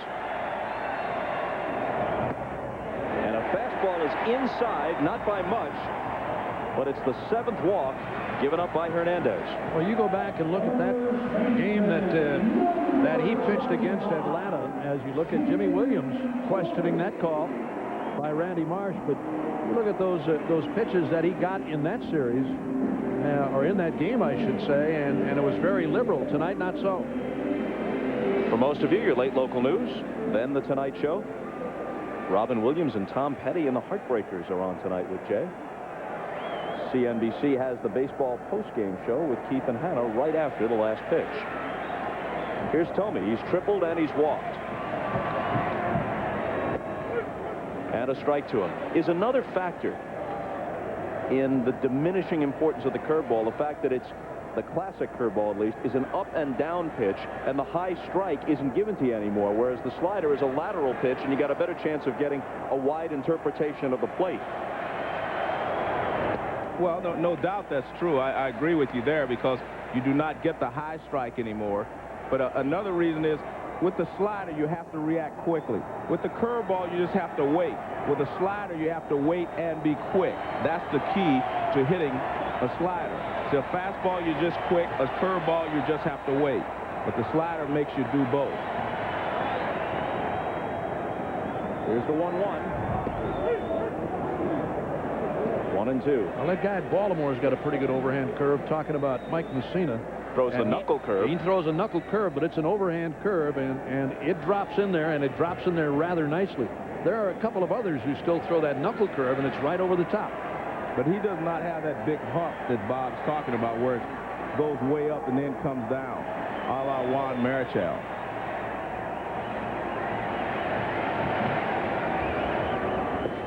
Breaking ball down and in, 2 balls and 2 strikes. And even Livan Hernández tonight, he's throwing 2 different types of breaking balls. He's throwing one, it's not really a slider, but it's in between a curve and a slider. It's a little harder than his overhand curveball, and it's breaking sideways a little bit more.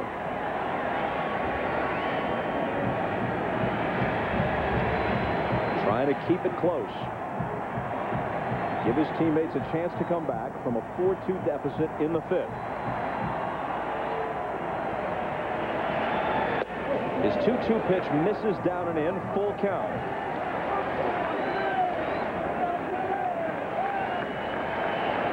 The record for walks by one pitcher in a World Series game is 10 by Bill Bevins of the Yankees in 1947, a game in which he almost pitched a no-hitter. Well, we've seen Hernández in this situation before in postseason, and he's gone to a breaking ball. It wouldn't be surprising. It is a breaking ball, and Thome rolls it foul. In that game between the Yankees and Dodgers in 1947, Bill Bevins, despite 10 walks, and I think he had allowed a run earlier in the game, was working on a no-hitter, which would have been the first in World Series history, before Cookie Lavagetto doubled to right as the game's last hitter brought home a couple of runs, and the Dodgers won the game. 9 years later, Don Larson was perfect. That's the first and only no-hitter or perfect game in the World Series. Another 3-2 pitch. Renteria has it, turns to counsel for 1. They don't get the double play, but Renteria ought to submit that on his application for a Gold Glove. Nice play there by Renteria. You know, we've been impressed with Renteria, and Vizquel is just one of the great shortstops in baseball. This ball is drilled right up the middle, and I mean, this is an excellent play there by Renteria. The tough part is getting the ball to second base accurately. He does that, and Counsell tries to turn it, but he should have just taken the 1. Just a nice play by Renteria. Make sure of 1, and they do that. And Counsell tries to make an acrobatic throw, but couldn't get anything on it. Now the amazing Alomar. He's singled and homered. Swings on the first pitch. Another chance for Renteria. 1, 2. And finally, they deal with Alomar. That closes out the Cleveland 5th and keeps it 4-2.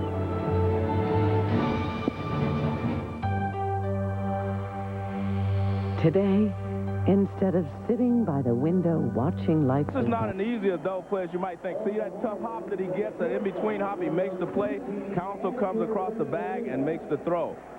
And I was surprised that that double play was still in order, simply because they did not put the runner in motion when Thome was hitting, and that's why they were able to force the runner at second base, Matt Williams. You know, they've been more aggressive in this series, but in that case, they were waiting.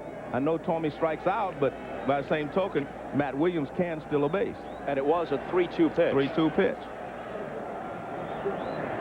Renteria will start it in the Marlins 6th, followed by Sheffield and Bonilla.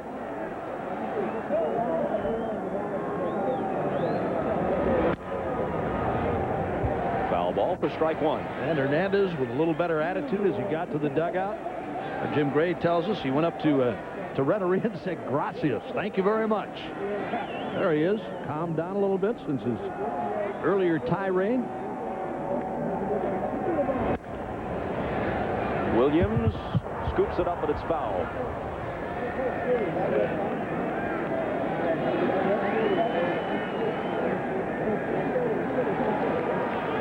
Well, Renteria chopped one earlier in this ball game. Now watch this.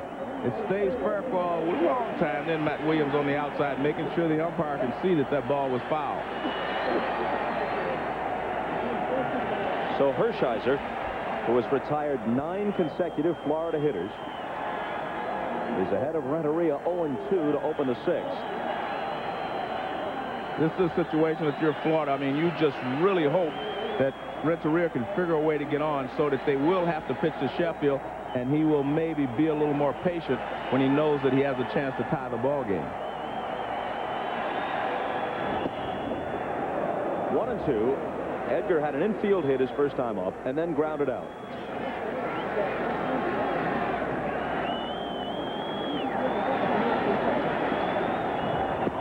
Struck him out. Hershiser really pumped now. You saw him fire that one past Renteria, and watch his little reaction after this strike is thrown past him. Watch this. There's the foul ball. Bouncer up along third, foul. Off the outside corner, he missed.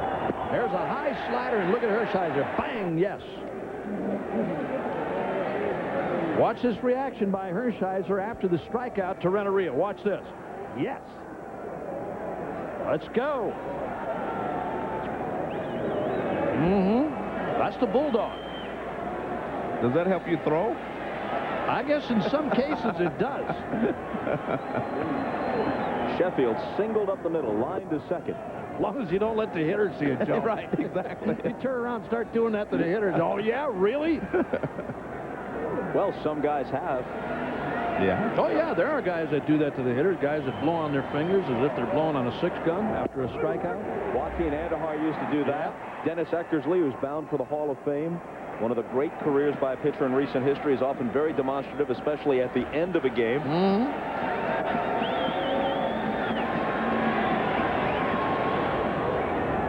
1-1 pitch hit toward the hole for the second base hit of the night for Gary Sheffield. I tell you, he's really been on in this series, and again, in situations where, as Joe just said a moment ago, he gets the strikeout to Renteria. It's a different story if he has to pitch Sheffield with a runner on. And here Gary with a single with one man out.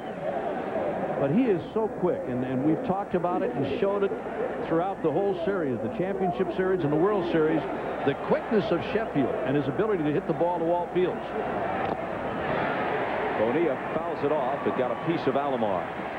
It becomes obvious that Jim Leland is going to stick with Bobby Bonilla no matter how much he's hobbling. Even in the 9th inning of Game 3, when the score was tied at 7, Bonilla drew a walk to open the inning, and you might say here's an ideal situation for a pinch runner. But no, he left him in, and as it happened, he was able to make it to third and score on the wild throw, what proved to be the go-ahead run. Some people say, why not DH him? Leland says, no, I'm going to keep him in the field. That's where he feels most comfortable. Even with the injury, I'm going to let him play third base. Well, the other problem, and Leland says that he feels like he's okay, and he feels like he's running okay, and he feels like, hey, Bobby should be able to make the plays in the field.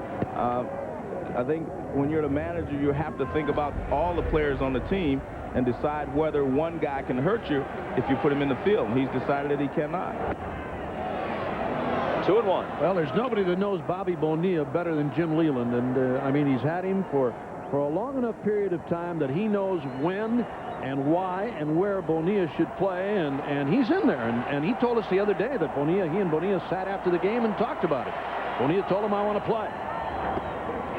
Hershiser falls behind 3-1. Of course, Bobby Bo was with Jim Leland in Pittsburgh on teams that came close to making it to the World Series but fell short in the LCS, now reunited in Florida. Well, Bobby Bo has to make sure he gets a good pitch to hit here and don't go out of the strike zone. Yeah, he takes it low. That's the way you're supposed to approach hitting. He had a hole at first base, but don't go out of the strike zone. And the problem is that Oral Hershiser's not going to give in to you anytime. First pitch, he had it pitched to hit, he fouled it. After that, he starts to nibble, and he tries to get Benil to chase something out of the strike zone, and Benil does not bite on this particular at-bat.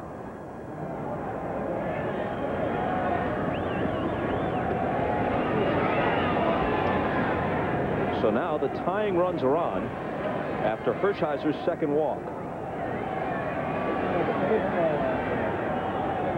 Well, Hershiser, we saw him after he struck out a hitter. Let's see how he is now. He's really upset with himself now because he walked a hitter. And he must face the dangerous Daulton.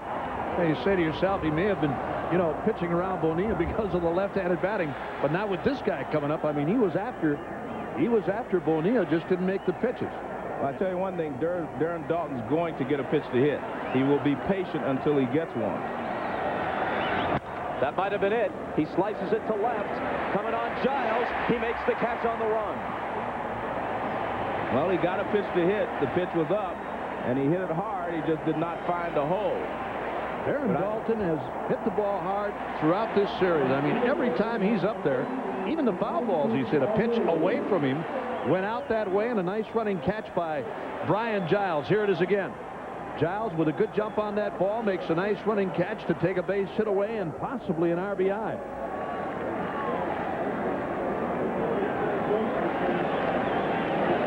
But what a story Daulton is. At age 35, after 9 knee surgeries, he was contemplating retirement. Seemed like it was the end of the line in Philadelphia. All of a sudden, new life in Florida, back in the World Series. Alou's 0 for 2. But remember, he hit a 3-run homer off Hershiser in Game 1 at Pro Player Stadium. Well, 2 men are on now as they trail 4-2. To say, Bob, one of the 2 bad pitches that he's thrown to Alou so far tonight. He's basically stayed away with the breaking stuff. He got one up that time, and Alou fouled it back.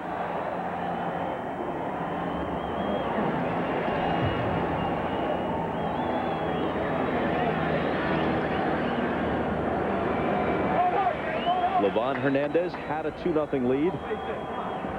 It got away, mostly courtesy of Sandy Alomar, an RBI single and a 3-run homer.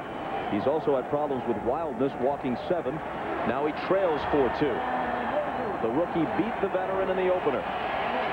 Hershiser trying to turn it around in Game 5. His 0-1 pitch to Alou.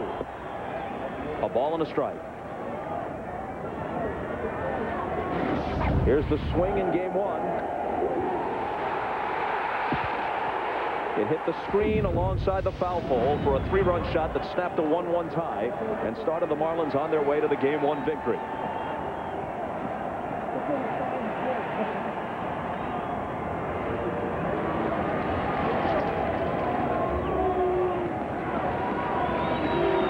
Sheffield is at second. Bonilla is at first. And with 2 out, ball 2 to Alou. Well, it tells you he's keeping his front shoulder in just a little longer because he's not chasing those pitches out of the strike zone. When your front shoulder pulls out, your head also pulls out. And you think the pitch is a strike. But right now, so far in this at-bat, he's been able to be a little more patient, keep the front shoulder in, and watch the ball. 2-1 pitch, hammered to center. Grissom going back, looking up, out of here. For the second time in this World Series, Moises Alou wallops a 3-run homer off Oral Hershiser. Hargrove's lead is gone. It's 5-4 Florida. Bob, I could see the difference in his approach there in this at-bat. He was keeping that front shoulder in. He gets a hanging breaking ball, and he drills it. Watch this. He goes right there. Look at that. Everything's perfect. Breaking ball out over the plate. He keeps the front shoulder in and hits it out. His first at-bat, he was just pulling off. But he was very patient there, keeping that front shoulder in, and I could see the approach was much different in this at-bat. They knew it was gone when he hit it. Yep, that's John Cangelosi right there. Get up, get out of here, he said. There's Alou. He knew he got it. Yep, 3-runner again against Hershiser. Now Conine with a check swing foul. That is already the 14th home run in this World Series. The record for both teams combined is 17, 3 different times, all by the Yankees and Dodgers. 1953, 1955, 1977. Hit toward the hole for a base hit. In the 1977 series between the Yankees and Dodgers, Reggie Jackson, of course, had 5 of the 17, including 3 in the deciding 6th game.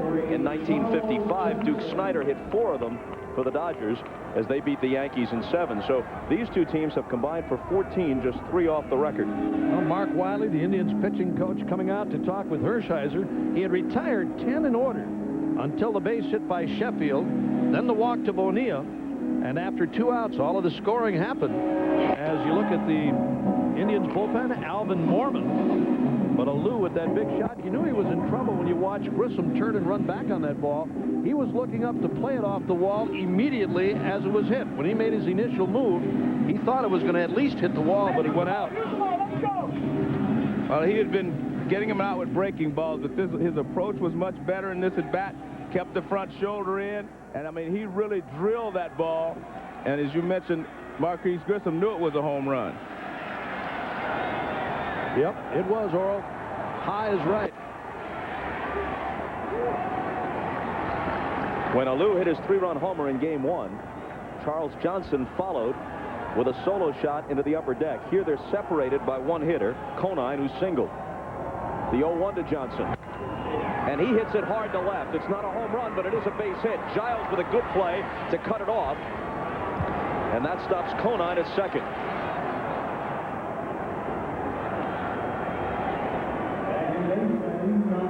Well, Hershiser's already in trouble because he is behind in this ball game, and now he's in trouble, in danger of really getting behind, because Counsell has been swinging the bat well, and I think this is a visit just to make sure that they have more time to get ready in the bullpen, simply because you mentioned it was 2 outs when this all started. Well, Hargrove called out there to make sure Mormon was indeed ready, and here he comes, I believe. Yep. Hershiser is gone once again.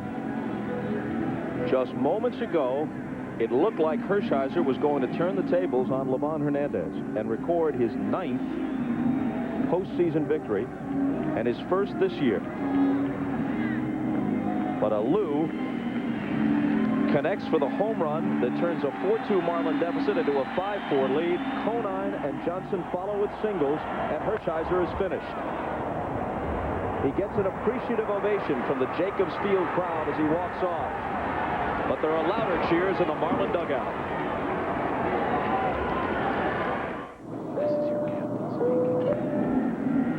He's 39 years old and a free agent after this season. Is tonight the last time we'll ever see Orel Hershiser in the World Series? Well, he said he wants to come back here and finish his career in Cleveland, Bob. Whether that's going to happen this year or not, he really wants to come back here. He wants to re-sign with the Indians. He said he enjoys it here. He feels it's a club that has a chance to get to the postseason again, and it wouldn't be surprising to see him back here. Alvin Mormon, the former Astro, 28-year-old North Carolinian, inherits this situation. Conine at second, Johnson at first, 3 runs home on the Alou homer. He's trying to keep it a 1-run game, facing Counsell with 2 out. Ball 1. Craig Counsell has also handled left-handed pitching that the Indians have thrown at him very well, too.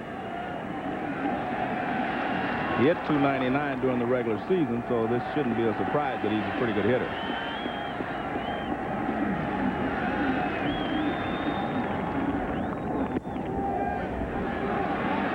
The count.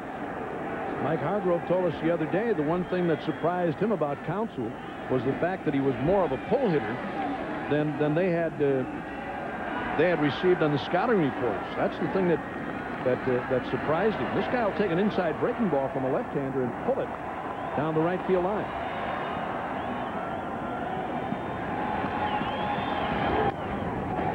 Foul that one off his foot. Well, he does it often. That's why he has that shin guard on. He takes that inside pitch. When you hit from an open stance like that, you will hit a lot of balls down on your front foot. Now watch where the bat contacts the ball, right out in front, so it's right down on your foot. He hit that ball off his kneecap, I think. Well, that's what it looked like. Definitely hurt. But I think one of the reasons he's pulled the ball more in this series, Bob, than he would during the regular season is the way they're pitching him. They're throwing him fastballs in, and the left-handers are throwing him curveballs. So you're going to pull those pitches if they keep the ball in on you like that. Well, if you get that hanging curveball inside, you're right. Yeah, absolutely. There you see it. Well, he only had, you know, like 42 hits, so and 20 of them went to right field. But you can see that he does hit the ball pretty much all over, but they're pitching him in, so it's causing him to pull the ball. I mean, he looks like I said, he's a pretty smart hitter. He knows they're pitching him in, so he's turning.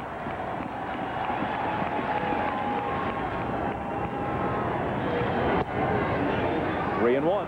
See, all the pitchers are in, and I think they're pitching him in because they felt like that he wasn't a pull hitter, so they're going to try to jam him and keep him from spraying the ball around, but he's been turning on the pitches. Well, they play him as a left field hitter, with the exception of Ramirez in right. There's a big gap in right center, and pitch him inside.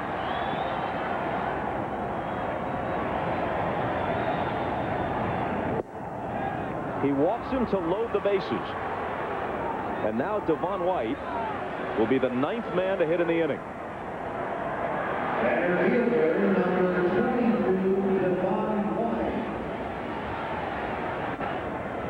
Hargrove heading out. Mormon faced just the one man. It's generally thought that White is a more dangerous hitter these days left-handed than right. So if he goes to Plunk, in that sense, he's going against conventional wisdom.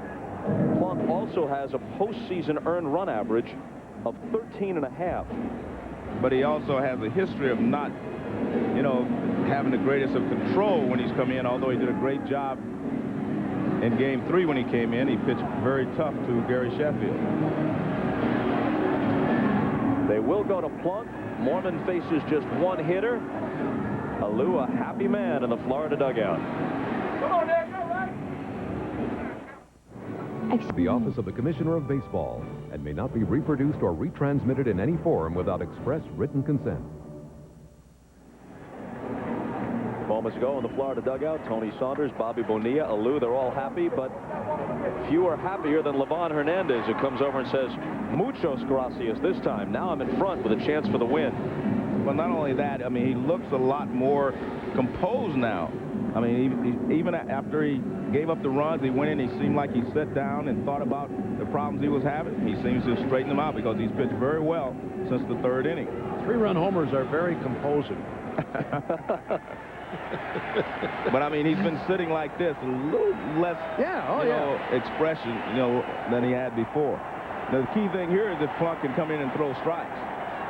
Well, they booed him when he came out of the bullpen, Joe. He's had some problems here, and he's been wild. They've taken the split finger away from him because he's had problems with that, and he gave up a couple of runs the other night, and the fans were upset at him. So he faces White, who was 1 for 3 against Hershiser. Starts him with a breaking ball that misses. White was hitting just 167 in the series entering this game. And remember, it's only a 5-4 lead, so those runs out there are very important for the Marlins.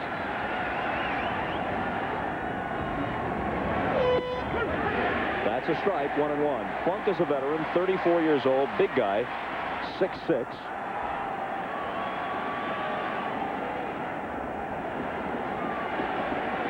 Always been a hard thrower. He's always had a good curveball. And he's always been wild. Fastball high. He went through a couple of years, Bob, where he was really one of the premier pitchers in the American League, and as a setup guy for Jose Mesa a couple of years ago, he was perfect. He was almost perfect. I mean, every time he came in the 8th, bang, bang, shut the door, and then Mesa for the 9th.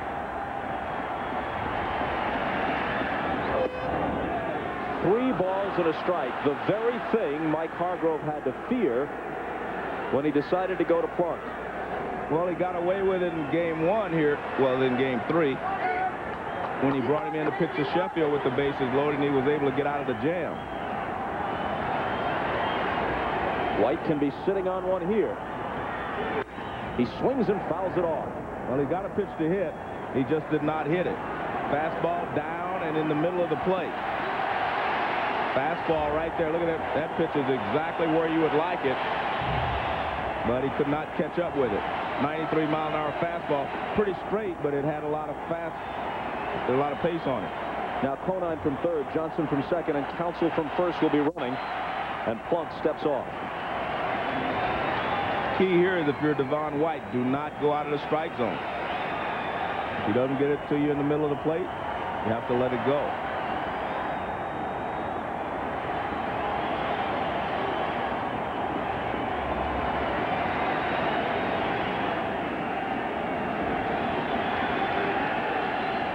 There they go, and here it comes.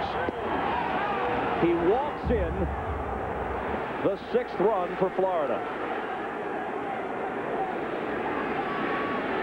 And the same thing I mentioned the other night. It's a tough situation for Plunk to come into. I mean, he's just not a control pitcher. Breaking ball for a ball, fastball for a strike, high fastball for 2-1, another high fastball, fastball in the middle, and this sinker is low and away.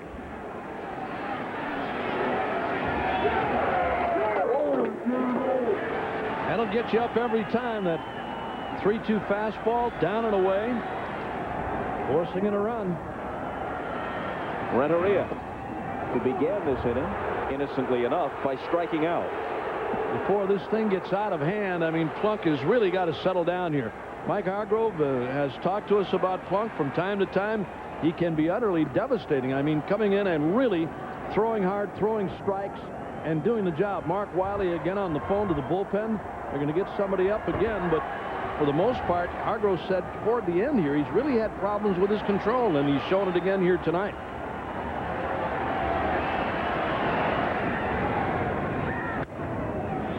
One and one. The important thing, I mean, is to try and get ahead for Plunk. I mean, he's had the problem with control to throw a fastball and get ahead. As you look at Jeff Juden getting ready in the Indians bullpen now, instead of that breaking ball, he's done it twice on 2 hitters, starting them off with curves in the dirt to get behind 1-0.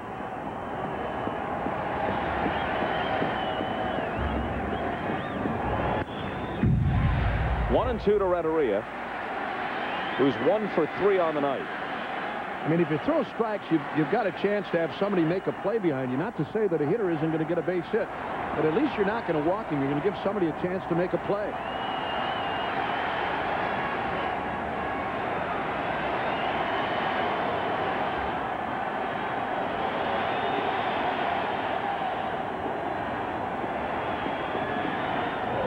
And Renteria strikes out. But they score 4 times on 4 hits, one of them the Alou homer. There were also 3 walks, and the Marlins are back in front by 2. I think this is important for the Indians because they have hopefully 2 more games in their mind. And then you see that Orel Hershiser waits for Eric Plunk to say, hey, you did all right. I put you in that jam, but you got us out of it. Okay. And then he goes upstairs. He waited for him to make sure that he made that endorsement and gave him, you know, a pat on the back. And I think that's important because even if they lose tonight's game, they're hoping they would have 2 more ball games. And team camaraderie is very important. Talking about those final 2 games in Florida, Mike Hargrove told us tonight, don't be surprised if it goes 7 to see Jared Wright back in there pitching on Sunday. From a personal standpoint, I think it's important for the Marlins to win this ball game with Kevin Brown scheduled to go in Game 6, because in Game 7 they could be in trouble with some of their other starters because only Kevin Brown is the one that they feel like they know they can depend on at this point. Game 6 scheduled starters on Saturday, Chad Ojai and Kevin Brown. Ojai beat Brown in Game 2. Then we'll see what happens if there is a Game 7. Ball 1 to Brian Giles.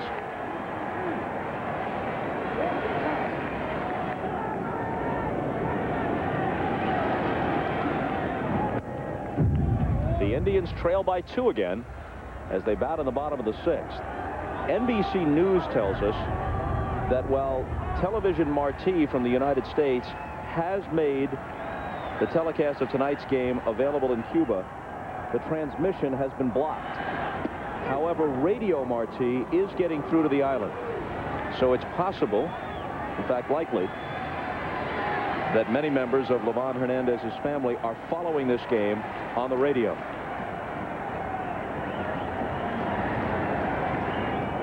And I think we have to give him a pat on the back, because at the end of the third inning, everything looked like it was coming apart. And he pulled himself together in the fourth and the fifth, and he has pitched well.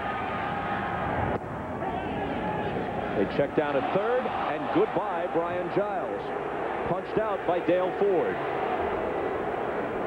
Here's that last high fastball by Hernandez. Check the swing on Giles. Watch this. Well, it was close, and it looked from that angle like he went around. There it is, the high outside fastball. Giles trying to check his swing. Home plate umpire Randy Marsh checking third. Yep. That makes him happy in the Marlins dugout. And you're right, Joe. I mean, this guy has come back. He's still throwing well despite an early tantrum. It's settled him down, and he's still in there here in the sixth. But unlike the game he pitched in Florida against Atlanta, that's only his second strikeout of this ball game. And he's walked 7. Grissom skies one to center. Devon White. That's the second out. An NBC original event coming Halloween weekend. As you know by now, it's 3 Legends of Evil. They're coming alive in L.A. Get out of there. There's somebody coming. House of Frankenstein, 1997. An NBC original event, November 2nd.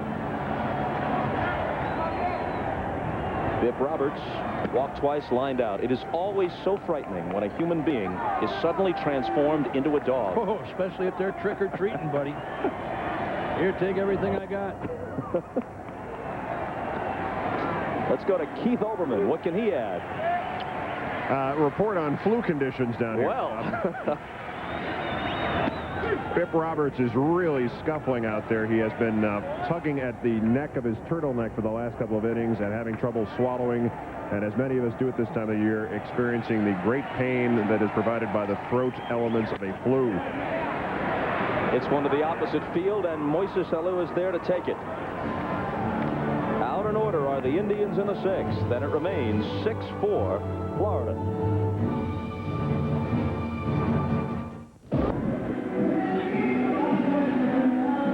Well, the Indian pitchers keep getting bigger. From the 6'6" Eric Plunk to the 6'8" Jeff Juden. And he also tips the Toledos at 265. He was 11-5 this year for the Expos before being picked up near the deadline to be eligible for the postseason by the Indians.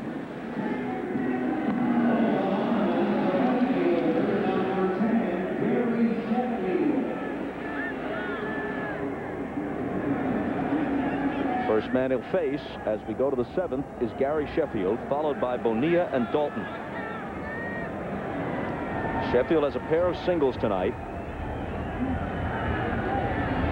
His hit in the last inning started the 4-run rally. He was aboard when Alou homered to center.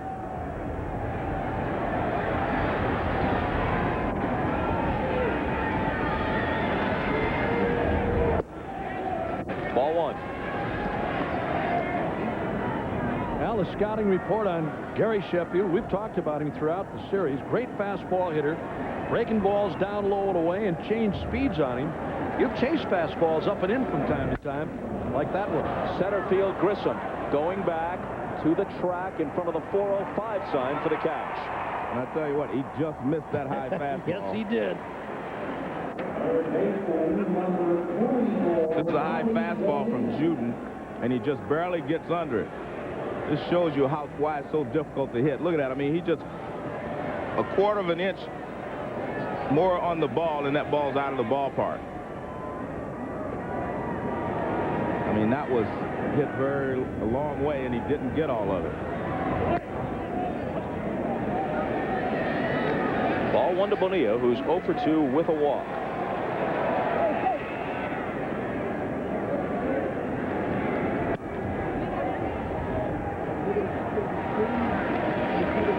Bonilla is under 200 in this World Series. 245 overall, as you see in the playoffs plus World Series. Fastball thrown by him, 1-2.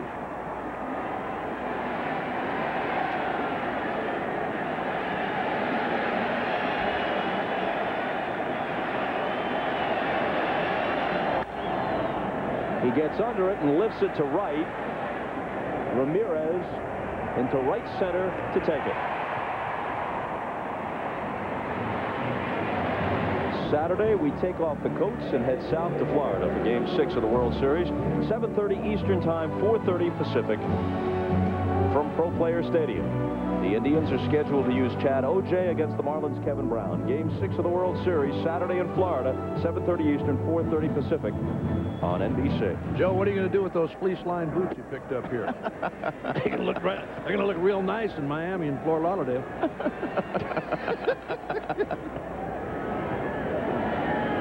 Should be about 30 degrees warmer than that. I'm ready for it.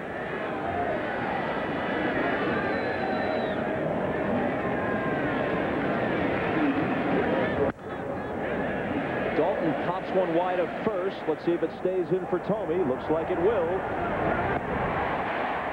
And it's stretch time at Jacobs Field.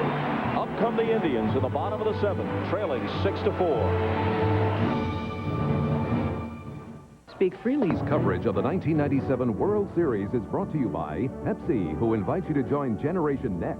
By Mazda. Come see what happens when a car company has more engineers and fewer accountants. Mazda.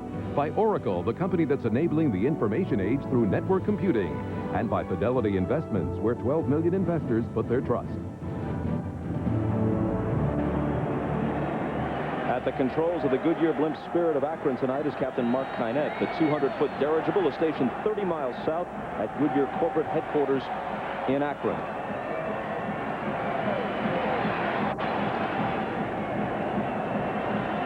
Very pretty downtown ballpark, Jacobs Field, part of the rejuvenation of Cleveland over the past several years. I'm looking at Counsell. He's playing awfully deep for somebody like Vizquel, who does bunt. You know, he's playing back on the outfield grass. Bonilla in close at third, meanwhile, as we start the bottom of the 7th with a called strike. But if you drag the ball to the right side, there's no way Counsell can make the play. It looks like Hernández and Johnson going to try and stay away on him here. 1-1. Dennis Cook, the Game 3 winner. So effective whenever he's been called upon in this postseason. Getting ready. Hit to Counsell. He has time, and he has Vizquel.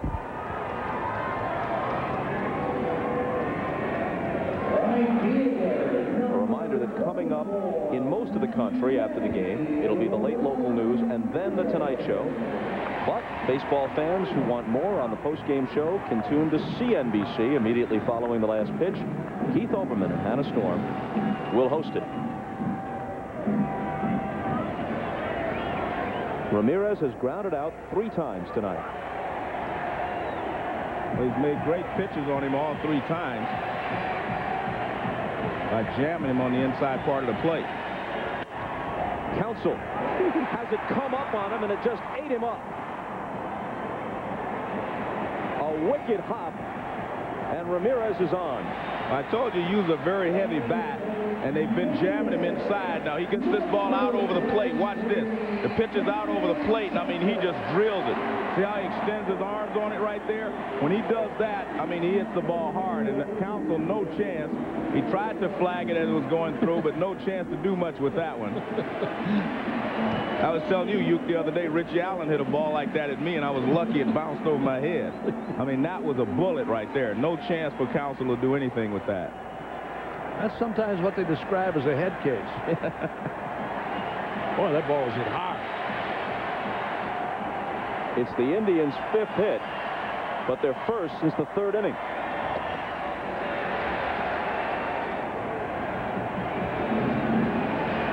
Justice hit 33 home runs during the regular season. Just 1 in the postseason. And this is where Levon got in trouble in the 3rd inning. He started slowing his pace down. He's been working very quickly. really done a pretty good job on Justice tonight. The only ball he really hit hard was back in the fourth when he lined to Daulton, or to Conine, I should say. But other than that, he's done a good job. He stayed down and away. He struck him out. Justice seeing him, though, for the fourth time tonight. He's a patient hitter who knows how to work a count and look for his pitch.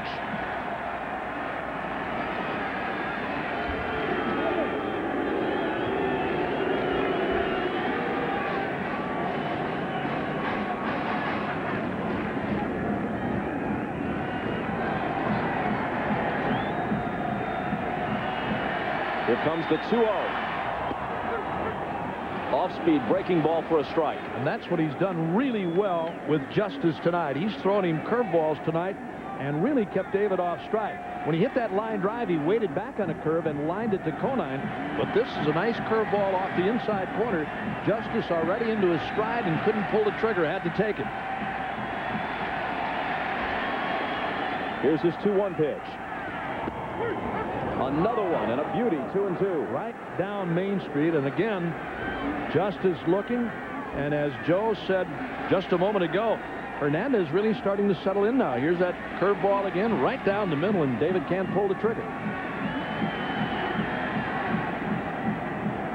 Well, he's throwing him breaking balls on fastball count. See if he throws him a fastball on a breaking ball count. Another breaking ball hit back to him. To second for one. Renteria to first. And a double play. Livan Hernández keeping his cool in the seventh and clinging to a 2-run lead. Still shaving with blades. We know how you feel about that. The Norelco Reflex Action Razor. Anything closer could be too close for comfort. It has a lubricating comfort strip. And for a lot of guys, that's not much comfort. Look at Hernández. He's looking down at the ground. Now he looks up, picks up the target. And this is where, as Bob Costa said, he kept his composure. Right there, he takes the crow hop, turns and throws to second base, starts the double play, and he gets out of the inning. A lot of times the pitcher will grab that ball, just turn and fire it. He made a good play there. They turn and fire, and there's nobody there yet, Joe. They don't give that guy that shortstop time to get to the bag. Juden to Alou in the eighth. Fastball for a strike. Alou's last swing turned this game around, trailing 4-2. And with 2 out and 2 on, he homers to center off Hershiser in the sixth. That made it 5-4. They tacked on another run before the inning was over. And that's where we stand now, 6-4. Juden worked a perfect seventh. Now in the eighth, he gets ahead of Alou 1-2. In the bottom half of the inning, the scheduled hitters are Williams, Thome, and Alomar.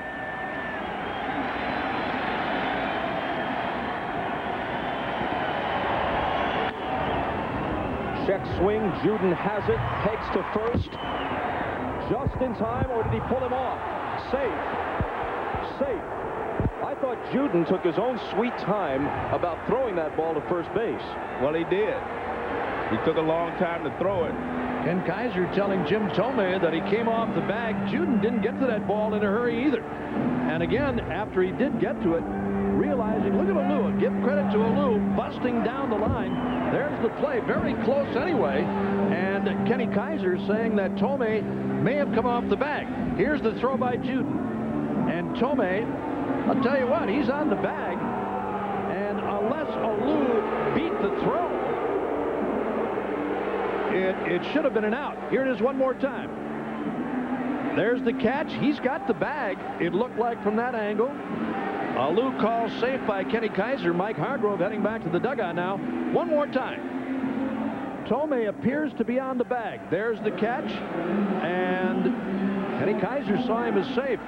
No matter what we say here or what it looks like, Kaiser saw him safe.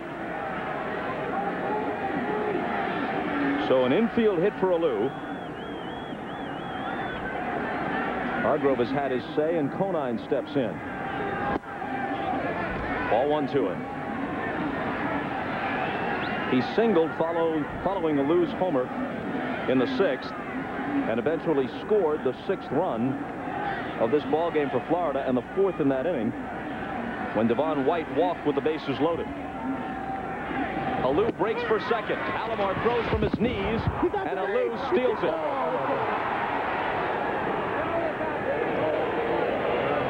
Well, he caught Alomar off guard, and he definitely caught Juden off. And he injured himself. That's the tough part about going in head first. Now watch this pitch. Alomar caught down in his crouch. He wasn't ready to throw, so he has to throw from his knees. Bip Roberts makes the tag, but you can see he's on the bag. But Bip Roberts said he slid off the bag. Well, Alomar does this from time to time. He'll throw from his knees. A la Benito Santiago. He's the guy that I remember doing that first, or Tony Pena. But here again is the catch at second base, and you can see Alou is in there and goes into the knee. Goes into the knee of Bip Roberts. There it is one more time. Roberts with the knee, and again, Alou almost looked like he came off the bag after he went on top of the bag. Well, he did come off the bag. He did come off the bag and should have been out. Roberts held the tag on him, but Alou is in there at second with a stolen base. Conine bounces it to Thome. He goes to the bag to record the out, but moving to third is Alou. Take a look at this play at second base again. There's Alou's slide. He's in there right now. He's safe. Now comes off the bag. Right there. He's off the bag. Roberts has the tag on him, and he should have been out. Should have been out. Break for the Marlins on that play. And the Indians are forced to bring the infield in with Charles Johnson at the plate and one out. Good job there by Conine hitting the ball to the right side to move him over to third. And now Johnson lines it over the drawn-in infield for a very important run. And one that has to have Indian fans seething. A questionable call at first allowed Alou to reach. Then he steals second and might have been off the bag and could have been erased there. After the grounder moves him up, then a base hit plates him. Well, it's perhaps reminiscent of this, but this situation was more crucial because it was the 9th inning.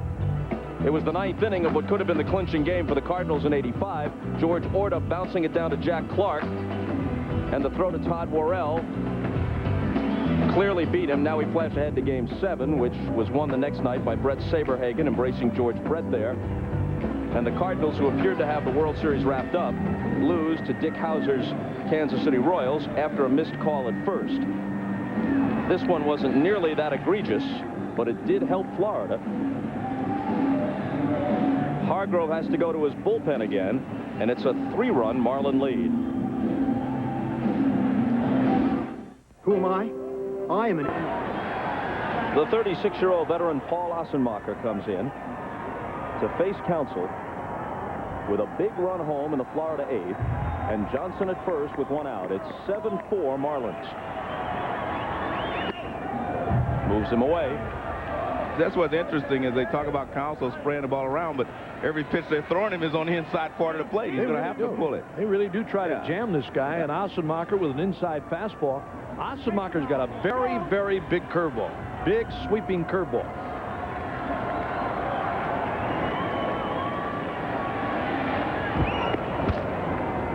Paul Assenmacher has made 760 career appearances, all but one of them in relief. His specialty is getting left-handed hitters out in late-inning situations.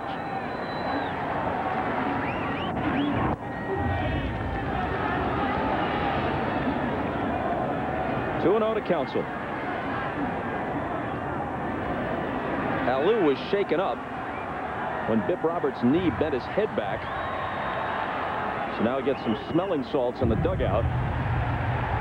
That'll snap you out of it real quick. That stuff really has got a bite to it.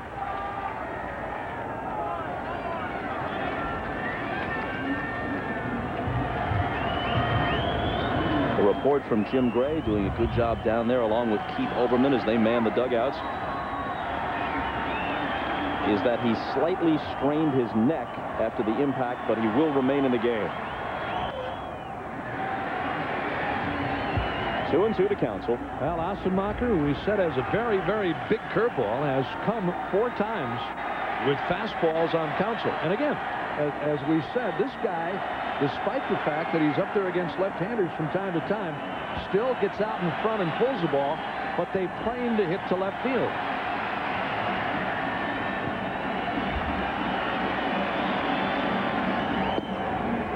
Full count.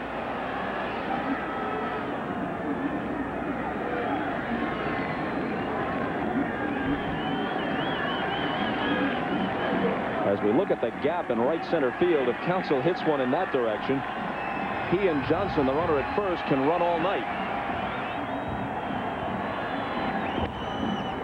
He pops it out of play. Might have broken his bat. He's checking. I don't think he hit it hard enough. Again, Asemacher, who, as I said, has got that big curveball. I mean, really a nasty curveball for a left-hander to handle, has stayed away from it. There's Alou. Straightening himself out. He'll be ready to go again.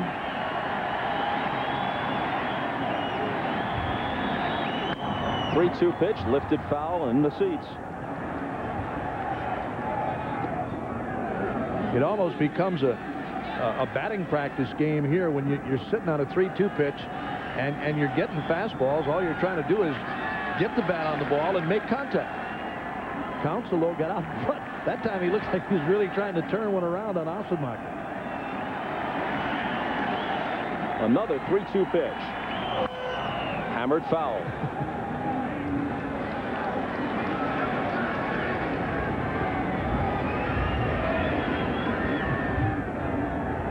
Livan Hernández. I mean, this is what he's been doing since the third inning after he threw that tantrum. He's been sitting there very calm, very composed.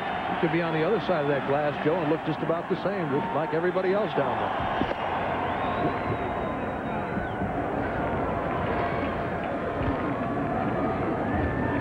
You know, they have not been running Charles Johnson in this situation so far.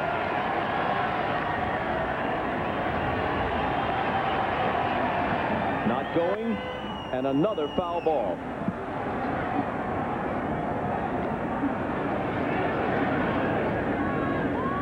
I think one of the reasons he's getting a lot of fastballs is because he has proven that he doesn't chase a lot of breaking balls in the dirt.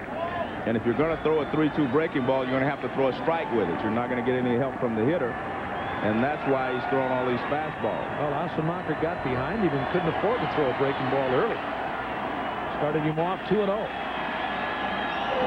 And finally strikes him out. And he threw a strike with it. That was a beautiful breaking ball there from Asemacher. But he had to throw a strike with it, and he did. Well, after fouling off fastballs in, he starts this breaking ball out over the middle of the plate, and it moves off. I mean, this is a good pitch from Asemacher. It's up enough that it looks like it's going to be a strike. Just can't catch up with it. Devon White.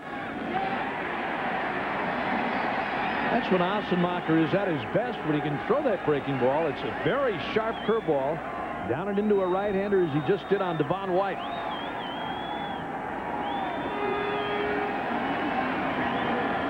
Two out in the eighth.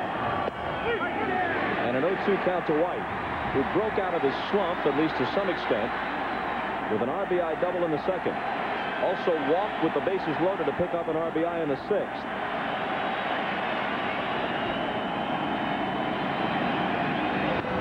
Check swing foul.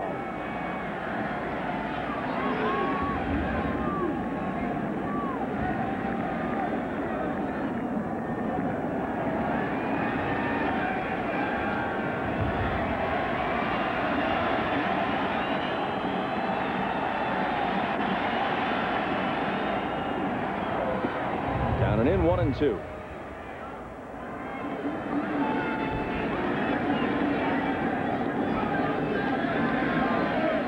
Sandy Alomar, who's done it on a couple of occasions tonight.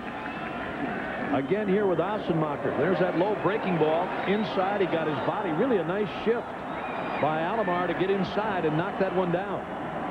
Alomar has caught every inning of this World Series. His backup is Pat Borders, who was the MVP of the 1992 World Series for Toronto. Wants a fastball up, not that far up, but that's what he wanted.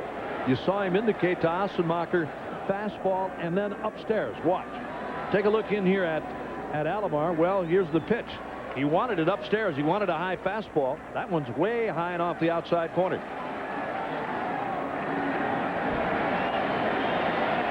The 2-2 pitch. Sharply hit, and Williams can't get it. Johnson on his way to second. Has to run an obstacle course around Vizquel to make it to third. Now the throw skips away. Assenmacher slides to his knees to contain it. And there are runners at second and third. Well, I think Jim Leland should be out there arguing on this play, because coming around second base, Charles Johnson was bumped by Bip Roberts. You know, the umpire pointed, Joe, immediately. He pointed to Roberts at second base. I don't know if he was pointing that Johnson could have avoided him or if Roberts was guilty of interference. One more time. There's the pickup by Giles. Take a look at Charles Johnson. Well, Johnson doesn't have to avoid him.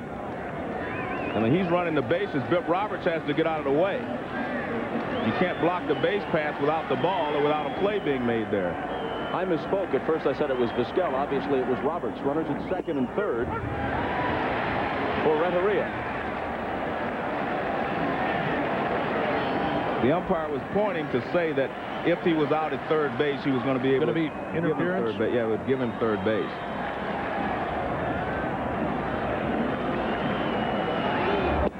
But since everybody arrived safely, no harm, no foul. Devon White has a pair of doubles tonight. And he has done a good job of hitting the ball hard. He got some pitches to hit, and he's been able to perform.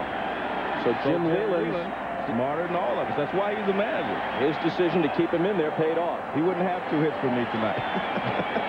He'd be riding Pine.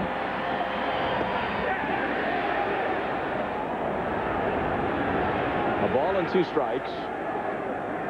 Eddie Kaiser just made that last call on that check swing by Renteria.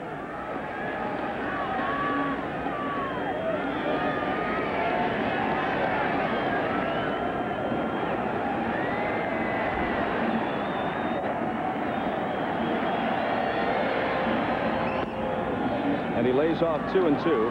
Edgar had an infield single his first time up. Hitless at his next 3 at-bats. He struck out to both start and finish the 6th, but in between, the Marlins scored 4. Biggest inning of the night. And this time he hits it well to left. Giles going back. Giles to the fence for the catch.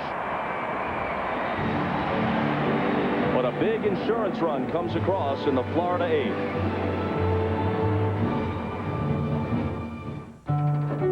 2 tickets. To the right. Statistical proof of what is obvious. When the series is tied 2-2, Game 5 is pivotal. On the other hand, if the Indians don't come back, their situation is not hopeless. 6 times in baseball history, a team has gone on the road for Games 6 and 7 while trailing 3-2 and still gone on to win the World Series.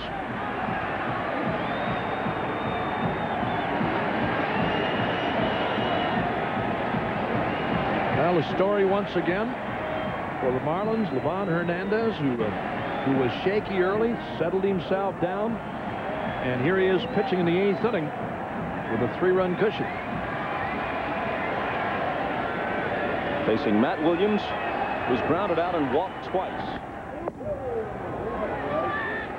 You guys said it, the 3rd inning, we'd find out what Livan Hernández was made of. I think he's proven that he's a tough individual. And Jim Leland knew that, and that's why he left him in, because even after the home run, he walked the next hitter and gave up a base hit, so he was still in trouble after he had given up the 4 runs. But Jim Leland stuck with him, knowing what kind of person he was, and he's responded. He's walked 7, but none since he walked Williams as the leadoff man in the 5th. Just out there running between starts, too. Getting that in. Pumping his legs, trying to shake off the cold. Hit sharply through the middle. Coming on is White, but he has to short hop it. And Williams has a leadoff single. Well, a dangerous play by Devon White, but he stopped it. No, Normally, to play things safe, you take this one on the first hop. He had made the commitment. He made the charge on the ball and was lucky to knock it down. Here it is again. He's coming on. He can't catch this ball. In fact, that's not even a short hop. That's that in-between hop. But Von White smothers it and holds Williams to a single. If that gets by him, it's run all day long. Well, he did have his entire body in front of it, so it probably would have hit him someplace. That's a good job there by Devon.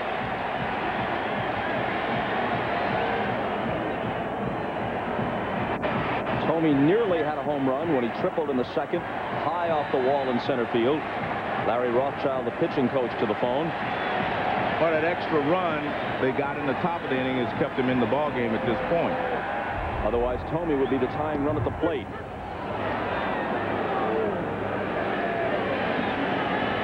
Dennis Cook, the left-hander, was throwing earlier, joined now by the young right-hander Jay Powell.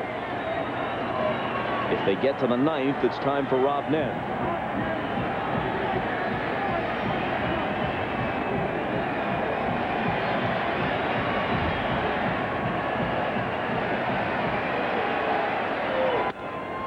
In the air to left, backing up is Alou, nearly to the fence for the catch. Williams retreats to first. Well, a good pitch by Hernández that time. A low outside fastball, and that's Thome's only shot right there.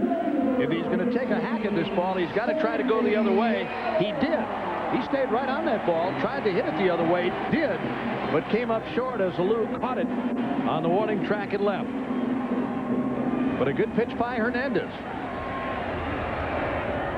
Yep, easy play. No problemo.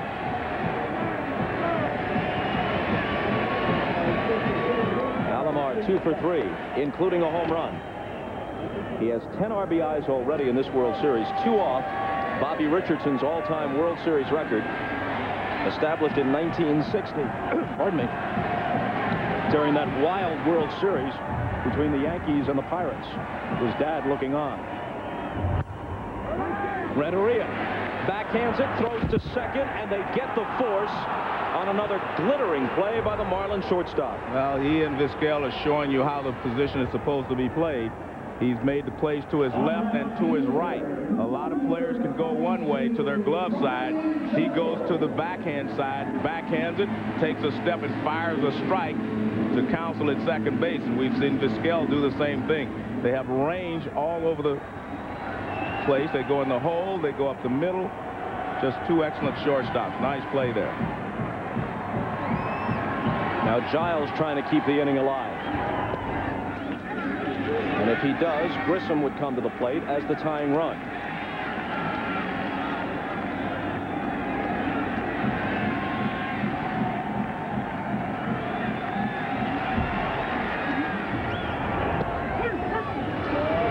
A ball and a strike. It's a long way for Livan Hernández from the Estadio Latinoamericano in Havana to the World Series, Game 5 in Cleveland.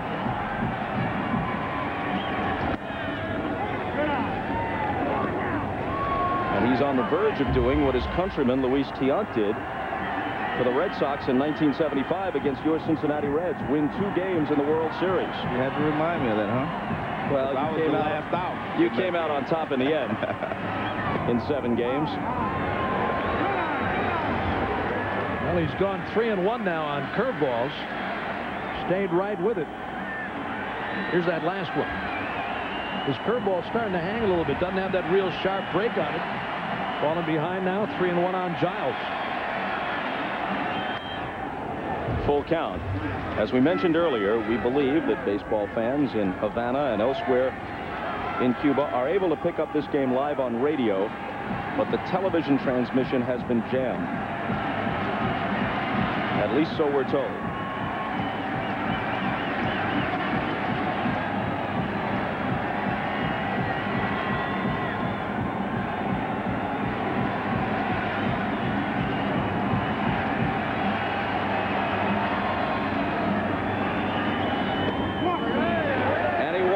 Either way, you had to guess that Giles was going to be his last hitter. If he retired him, they bring Nen on for the ninth. If he lets him reach, which he does, then Grissom becomes the tying run at the plate. But As we watch the pitch sequence that eventually leads to the walk to Giles, there's no one coming out of the dugout, so they may let him work to Marquise Grissom.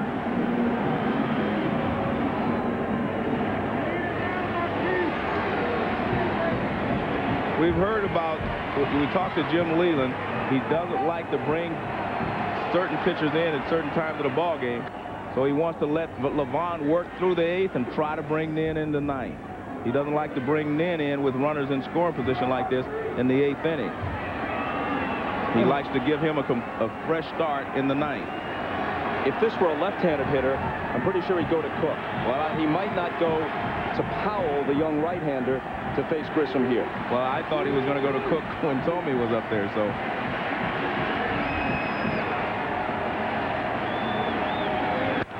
0-1 pitch, grounded to short. Renteria to Counsell. They leave 2. They're down to their last 3 outs, trailing by 3 in Game 5. The 1997 World Series is brought to you by Burger King, where you can get your burger's worth. By Visa, it's everywhere you want to be. By the United States Postal Service, we deliver. And by Zantac 75, the final word in heartburn relief.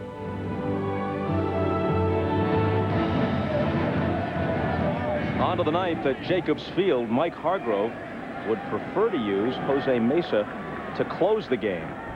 Here he has to ask him just to keep it close, or reasonably so. They trail 7-4.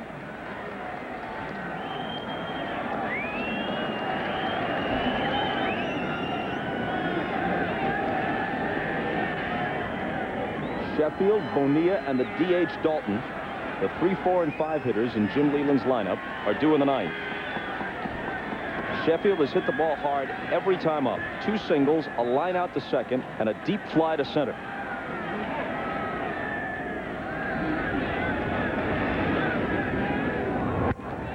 Swings on the first pitch, pops it to the left side, where 2 Gold Glovers reside for Cleveland, and Vizquel takes it. Well, I guess we have to wonder whether Hernández is going to go out there for the 9th inning. He's still sitting there like he's in the ball game. And no one congratulated him, and nothing really happening out there. So it looks like he's going to start the 9th and try to finish it. So much for our speculation to the contrary. Well, Jim Leland told us about this guy. He said, hey, you know, this guy doesn't surprise me at all. There are games when he's shown that he's starting to weaken a little bit. I go out and talk to him, or have Rothschild go out and talk to him. He settles himself down and back in there throwing again bullets and great breaking balls.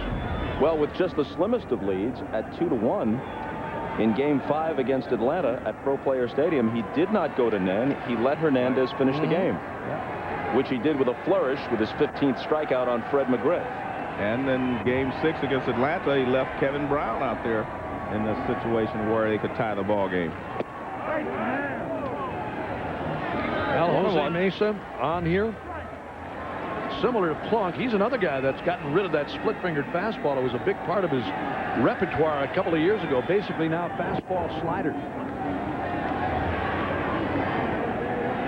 Jim Leland, as we've mentioned before, has been known to not only ignore the book, but almost rip it up and throw it away.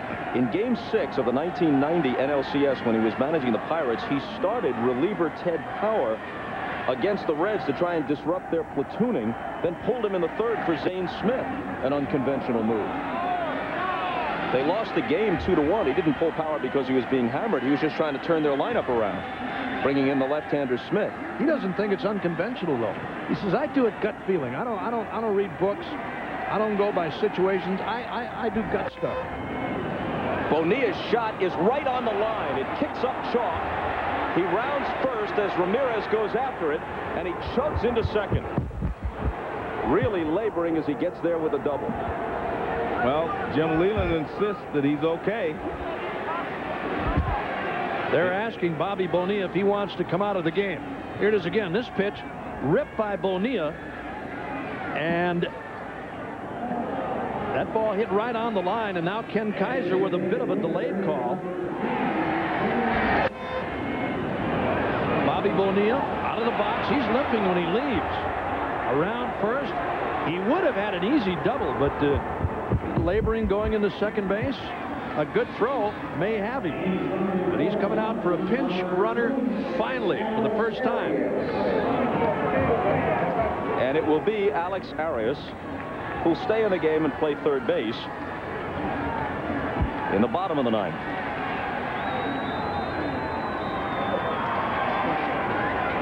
So Bonilla leaves after doubling, and Daulton has a chance for an RBI.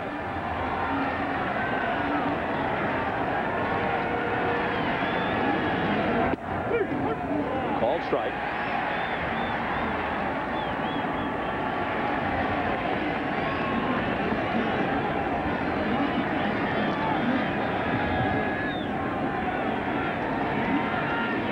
Mesa delivers on 0-1. Inside the Dutch Daulton. In the bottom of the ninth, it'll be the top of the order for Cleveland. Roberts, Vizquel, and Ramirez. Mesa trying to keep it close enough to give his teammates some kind of chance.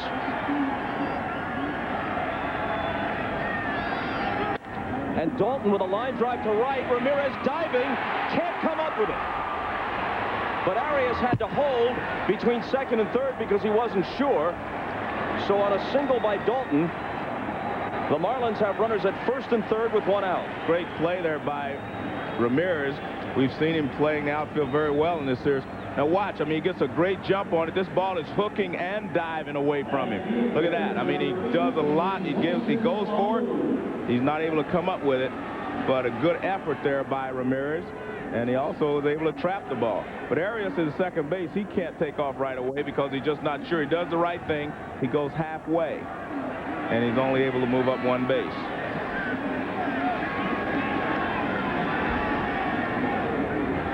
Moises Alou, whose sixth inning three-run homer may turn out to be the biggest swing of this World Series. Lines this one to center field. He's got another RBI. In comes Arias, making it 8-4.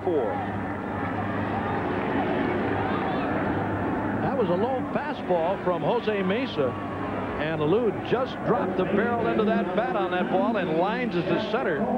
Mark Wiley coming out to talk with Jose Mesa. Here it is again. This is the second time that we've seen Mesa get nailed like this. Here it is again, that ball down around the knees, and Felipe Alou, I should say, well, Moises Alou, yeah. Moises with a line drive to center. That ball handcuffed Grissom, who was hit so hard. I'm sure Felipe is watching tonight again, Joe. Former teammate.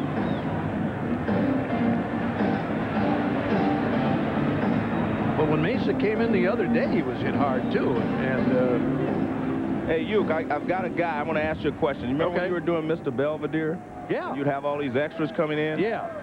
Jared Wright was an extra on your show. Was. How quickly you've forgotten? No, I told him, we talked about that yesterday. Well, you didn't tell us. Oh, well, I didn't. You guys didn't bring it up, you know. Had to be about 10, 11 years old, right? Well, yeah, he was just a kid, and he's still looking for the payday. Look at Darren Daulton. I mean, he is just adventurous. What about that? Darren Daulton steals third. A man who was going to retire has had 9 knee surgeries. He hit 8 triples this year. Now he steals third base when they fall asleep and let him get a big lead. Well, I think he wants to prove that he should be in there Saturday at Pro Players Park. He says, I can run. And he actually has scored more runs in this series than any of the Marlins players. So he's done a good job. I tell you what, he's hit the ball hard in this series. Only a couple of times have they retired him on weak hit balls. Conine pops it into shallow right. Ramirez in, Roberts out. Bipp makes the catch, and the runners hold. I'm going to say, if he tries to score on this, we're going to have a real story.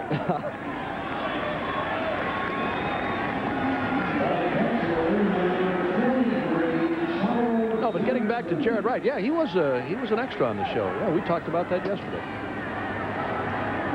There he is. He did a heck of a job on the show, too. I told him the other day, I said, keep checking your mailbox for that check. It's on the way. Do you recall what role he played? Just a crowd scene, maybe. He played a young married neighbor. Very young. Charles Johnson fouls it off. He has 3 singles tonight. in 4 turns at bat. 2 of them drove home runs.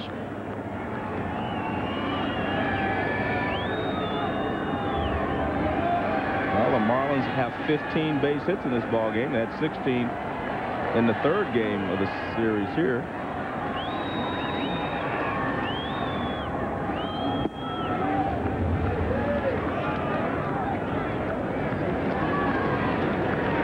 The crowds at Jacobs Field are among the most knowledgeable, supportive, and loud in the major leagues. But a lot of the spirit has subsided here, with the Marlins leading 8-4 in the 9th.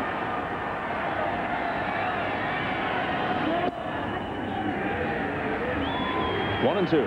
Well, you know, talking about these crowds, Bob, and they've been great. They have been all year long. But those crowds at Pro Player Stadium, you walk into that parking lot and hear those bands and everybody rocking and rolling prior to the game, and they get it going once they get in there, too. 67,000 plus for those 2 games in Florida. Breaking ball got him. So Johnson goes down looking. But the Marlins tack on another one and lead it 8-4, and here comes Levon.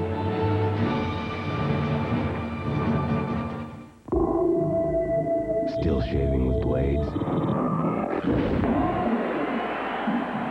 Needing 4 to tie, the Indians will send up Roberts, Vizquel, and Ramirez against the amazing Levon Hernández. Bob, you know, we've talked a lot about Jared Wright and how great a pitcher he's going to be.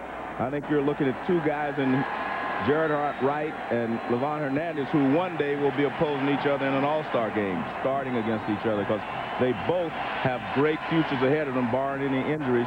I mean, we're looking at 2 of the future stars of this game. Unless, of course, baseball realigns so that they're both in the same league. They'd be on the same team, same league, same everything. Well, I didn't mean to start that now. No, it's over. Okay. First one to Biff is high. He's walked twice and lined out twice. Alex Arias, the new 3rd baseman, in on the grass. There's a strike. The report from Jim Gray downstairs is that there is no further aggravation of the injury. He's just been having trouble with it. A bouncer down at Conine, covering is Hernández. He gets it to him for the first out. Wait a minute. Did he pull him off the bag? Yes, he did. Ken Kaiser said he must have come across the bag and then caught it after he crossed. And Roberts is safe. Well, he's saying he missed the bag, is what he's saying. And Jim Leland's coming out to find out why. He said he missed the bag. There's not much of an argument from Hernández. I mean, if he had tagged the bag, if he had hit the bag, I'm sure he would have been right at Kaiser. We'll take another look at it. There's the play. There's the toss. He's there in time. He's there in plenty of time. Well, it looked like he got it from that angle. It sure did. That's the bag. He's on the bag. He's on it. Sometimes you don't know what to say. That's good. You know? Go figure. That's a good thing to say. Now Vizquel. Boy, he looked like he hit the corner of the bag with no problem. Ball 1. One more look with audio to supplement it.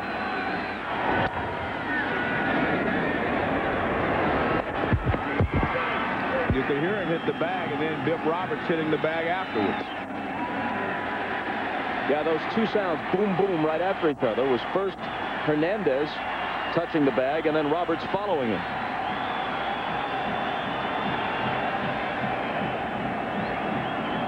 Now it's 2-0 to Vizquel. Make it 3-0.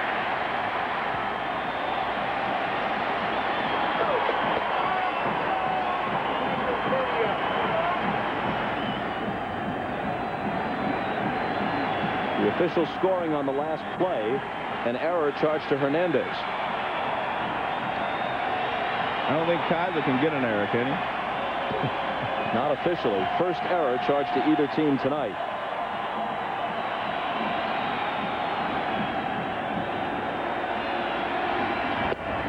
There's a strike.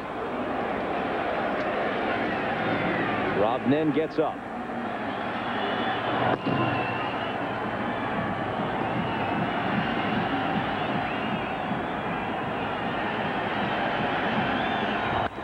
A line drive base hit into right center field. Roberts to third. Runners at the corners with nobody out. One more base runner, and the tying run comes to the plate. Well, the Indians, as they did so many times this year, showing that ability to come from behind. They've got a couple of runners aboard. Jim Leland has seen enough. Here's that last pitch, and the base hit by Vizquel. That was a high fastball. High fastball. Vizquel right on it. It sends Roberts to third on what should have been a retired batter on that ball he hit to first. Hernandez leading here. I tell you what, this guy did a great job. I'm really impressed by this kid. Wow. If Nen does the job, Hernandez will win his second World Series game.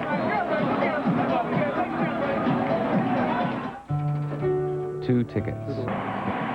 Alex Fernandez among those congratulating Livan Hernandez. Jim Leland wanted him to finish, but after 142 pitches, and Hernandez flashing that temper again, upset that he doesn't get the complete game. He leaves with 2 men on and nobody out in the ninth, and then comes on to face Ramirez. Well, he may not have wanted to lead this game, Bob, but he's left a lasting impression on a lot of people who have watched this series. He really has.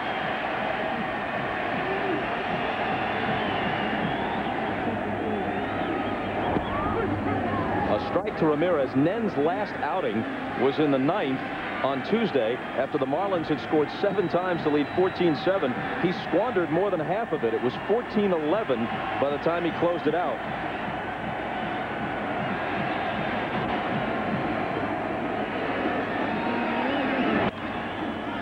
He gets ahead of Ramirez, 0-2. Nen with the fastball in the 90s, high 90s. Well, they said 102 in Florida last time. He reached 102. At least that's what they flashed on the scoreboard. That was his high water mark, 102 miles per hour. He threw one at 101, then reached 102 in that series in Florida. Here at 97 and 98.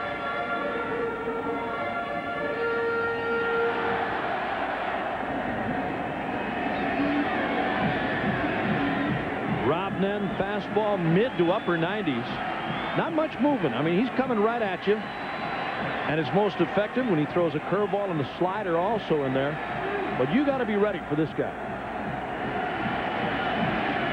His 0-2 pitch to Ramirez. Spins him away at 99. Take a look at Manny Ramirez glaring out at Rob Nen. Well, they've gotten him out by jamming him and keeping the fastball in, and they're trying to go inside again, and you see Ramirez doesn't like it. At 98-mile-an-hour fastball, you don't have much time to move back out of the way. If you're diving in at 98 miles an hour, it's going to come and get you. Well, the one time they got the ball out over the plate to him, he almost killed their second baseman. Counsell, he hit that bullet past him, so they do not want to get the ball out there so he can extend. Rob Nen and Charles Johnson. Johnson out there now. They're talking about what they want to do with Ramirez to make sure everything is right.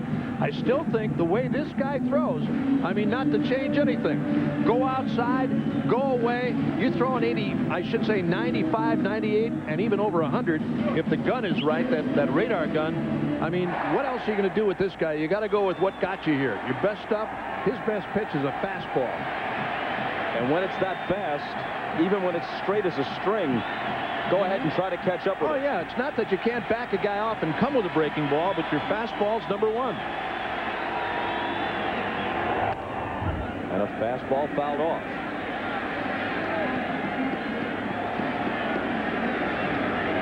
An apparent missed call by Ken Kaiser in the 8th put Alou aboard and led to a run, which made it 7-4. Now it's 8-4. And here to open this inning, it certainly appeared that Hernandez had his foot on the bag, and Bip Roberts should have been out as the leadoff man. Instead, he reached. Vizquel followed with a single. And Ramirez hangs in against Nen. 2 on, nobody out. 8-4. Well, and again, they're bang-bang plays, but the play on Alou was a little ball hit back to Juden. He rather got to it slowly. Now here's the throw. the ball is there, and Thome was on the bag. And here's that next play that we talked about just a moment ago.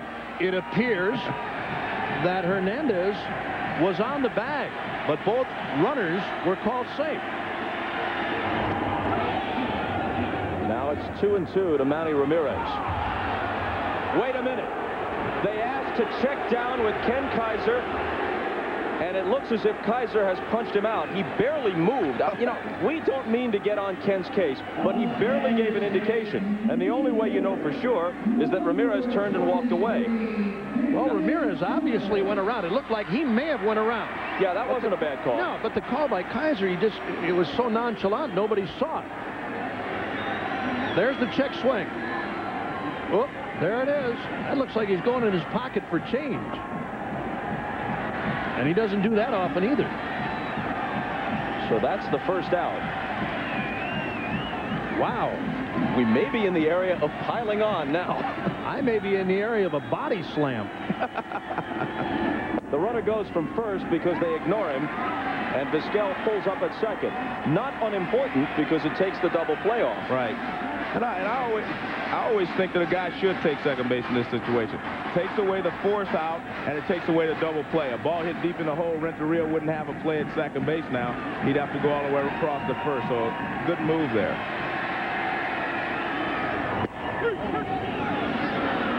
Strike one, says Randy Marsh. Ken Kaiser, by the way, will have the plate Saturday night, Game 6. That also tells you that the manager really must have thought he missed it, because managers do not often like to argue with the first base umpire when they're going to have the plate the next day. It has to be, in the World Series.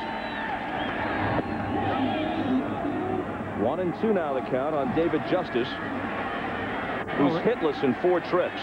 Randy Marsh didn't need any help on that one. No appeal by the third base umpire. Marsh called that one himself. But that's been Kaiser's style. You know, ever since I've watched that guy, he's got that real slow and real short poke, even on a strike call. Sometimes it looks nonchalant.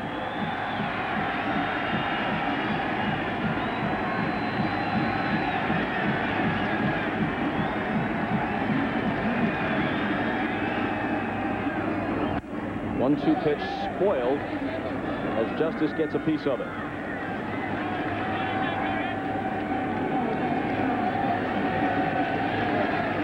The next several hitters are all home run threats.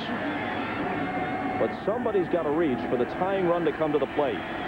Williams, Thome, and Alomar would follow Justice if they prolong the inning.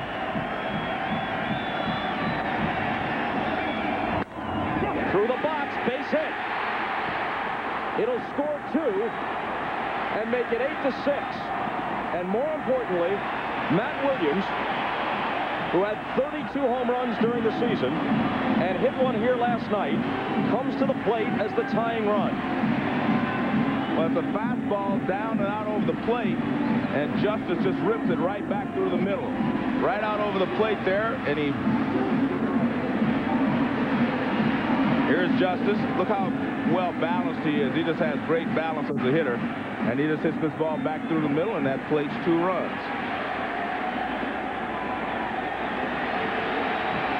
But you talk about throwing just the fastball. Nen got ahead of Justice with a breaking ball after he threw a fastball, and he struck Ramirez out on a breaking ball. When you have to look for a 90-mile-an-hour fastball, it helps to throw some other pitches on occasion. A ball to Williams, who was 1 for 2 with a couple of walks against Hernández. Well, they're on their feet again at Jacobs Field. Tying run at the plate.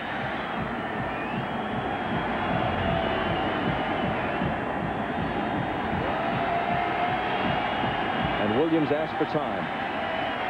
Well, that's what you live and die with a guy like Nen. Any of those guys who throw that hard, so awfully hard, have that great fastball. But again, it's your number 1 pitch. You're not going to get beat on a breaking ball, but you've got to go to it once in a while. Williams hits it slowly to short. They get 1 onto first, high and wild, and into the dugout. So Williams will be placed at second. Watch the takeout by Justice. Well, good job by Renteria to make sure one. Well, this is the first time that Counsell has stayed right there at the bag, and Justice knew where to find him. Now watch, Counsell stays there. He doesn't come across the bag. Now Justice knows where he is. You've got to make yourself a moving target there, and he doesn't do that. Now watch Counsell. He's not a moving target. Come to the ball. Get away from the runner, and you're okay. But he stayed right there, and Justice did his job. And the only importance of that is that it also takes the force out away. So now a ground ball again deep in the hole. Whoever catches it will have to go to first base.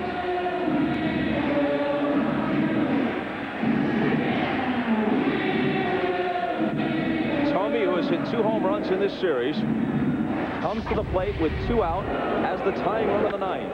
This is the one he got to the opposite field off Hernández in game 1. Then in game 3, he pulls one to right here off Al Leiter. He had a 9th inning showdown with Nen in game 1 as the tying run. Nen won that one. He lines it over Renteria. It's going to be 8-7. And the tying run stands at first. And the go-ahead run comes to the plate. Well, they've done it time and time again this year. I talked about it, the fact that this Indian ball club has come from behind many, many times. Again, Jim Thome with a big 2-out base hit. Here it is again. This is a fastball by Nen. Thome right on it. Lines it over Renteria's head in the left center. They get another one. They're within one now at 8-7. Well, I remember something that Eddie Matthews told me. He said, I can hit a speeding bullet if it's straight. And look who's up there. Alomar, who's had such a huge postseason. And 4 RBIs tonight on a single and a 3-run homer. Nen's 1-0 pitch is a strike. No matter how this one turns out, if you're Jim Leyland, all of a sudden, you have to feel less than fully comfortable with Rob Nen. Jim Leyland just telling Charles Johnson, make sure Nen stops. Make sure he stops when he goes to his stretch. Don't get called for a balk here. The Indians are down to their last strike. Well, the outfielders aren't playing as deep as I think they should be, because you cannot let a ball get between you and the fence. You can't let a line drive go to the wall because the tying run would score. The 1-2. Swinging a high drive to right. Sheffield not quite to the track. And the Marlins will take a 3-2 lead home to Florida. How big were the extra runs, the single run in the 8th, the single run in the 9th, that the Marlins were able to tack on because Cleveland scores 3 times in the bottom of the inning and they fall 1 short. We name co-players of the game. Livan Hernández, the winner tonight. His 2nd World Series win. He's 4-0 in the postseason. And Moises Alou, whose 3-run homer off Oral Hershiser, gave the Marlins the lead. But I think he really showed a lot of heart here, beating Livan Hernández, because after the 3rd inning, he looked like he was a beaten pitcher, and he bounced back, and he pitched great all the way to the 9th inning, where the call on the leadoff hitter got him in trouble, and he struggled after that. But, I mean, this kid is going to be a great pitcher. We go now to Jim Gray. All right, thank you very much, Bob, with Moises Alou. Moises got a little too close for comfort there in the 9th, didn't it? Yeah, but I had faith in the Lord, and I had faith in Rob that he was going to get the job done. How about your big 3-run shot, put you at 5-4 in the 6th inning? That was pretty big. You know, they kept throwing me a lot of sliders. I kept chasing them. Our bench coach, Jerry Manuel, told me, you know, become a hitter. You just being a swinger. You know, he's being a pitcher, so just go out there and be a hitter. Trust yourself. And that's what I did. You know, I had a good at-bat. I saw the pitch is good. and a couple of times before I didn't. So I missed the first pitch. He hung me a slider the first pitch, and then I got into 2-1, and he hung me another slider, and I took advantage. Congratulations, Mose. Thank you very much. All right, let's send it back upstairs now to Bob Costas. So for the second time in this series, Livan Hernandez defeats Oral Hershiser. Now the Indians have to hope that they get the same result in the matchup that's reprised from Game 2. They've got to hope that Chad O.J. can beat Kevin Brown again in the 6th game and force a 7th and deciding game on Sunday. But for tonight, our final score, the Marlins 8 and the Indians 7. Game 6 covered Saturday, 7:30 Eastern, 4:30 Pacific from Pro Player Stadium.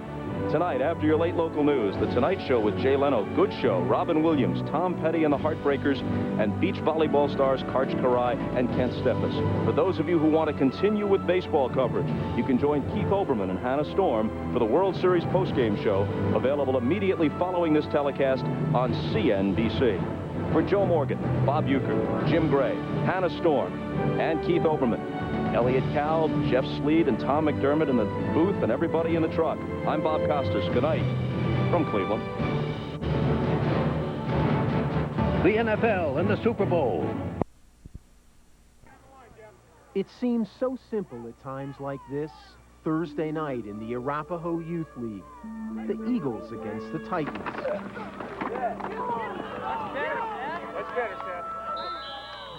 Proud parents eyeing their 9-year-old son behind center. A public life so huge, so rich, reduced to what matters most. Jack. Wide, Jack. Wide. The family keeps me grounded. Football and the pressure and everything that goes along with it, winning a Super Bowl and all those type things can really have a tendency to kind of get your views a little bit straight and get you off balance of really where you are. And I think that the family and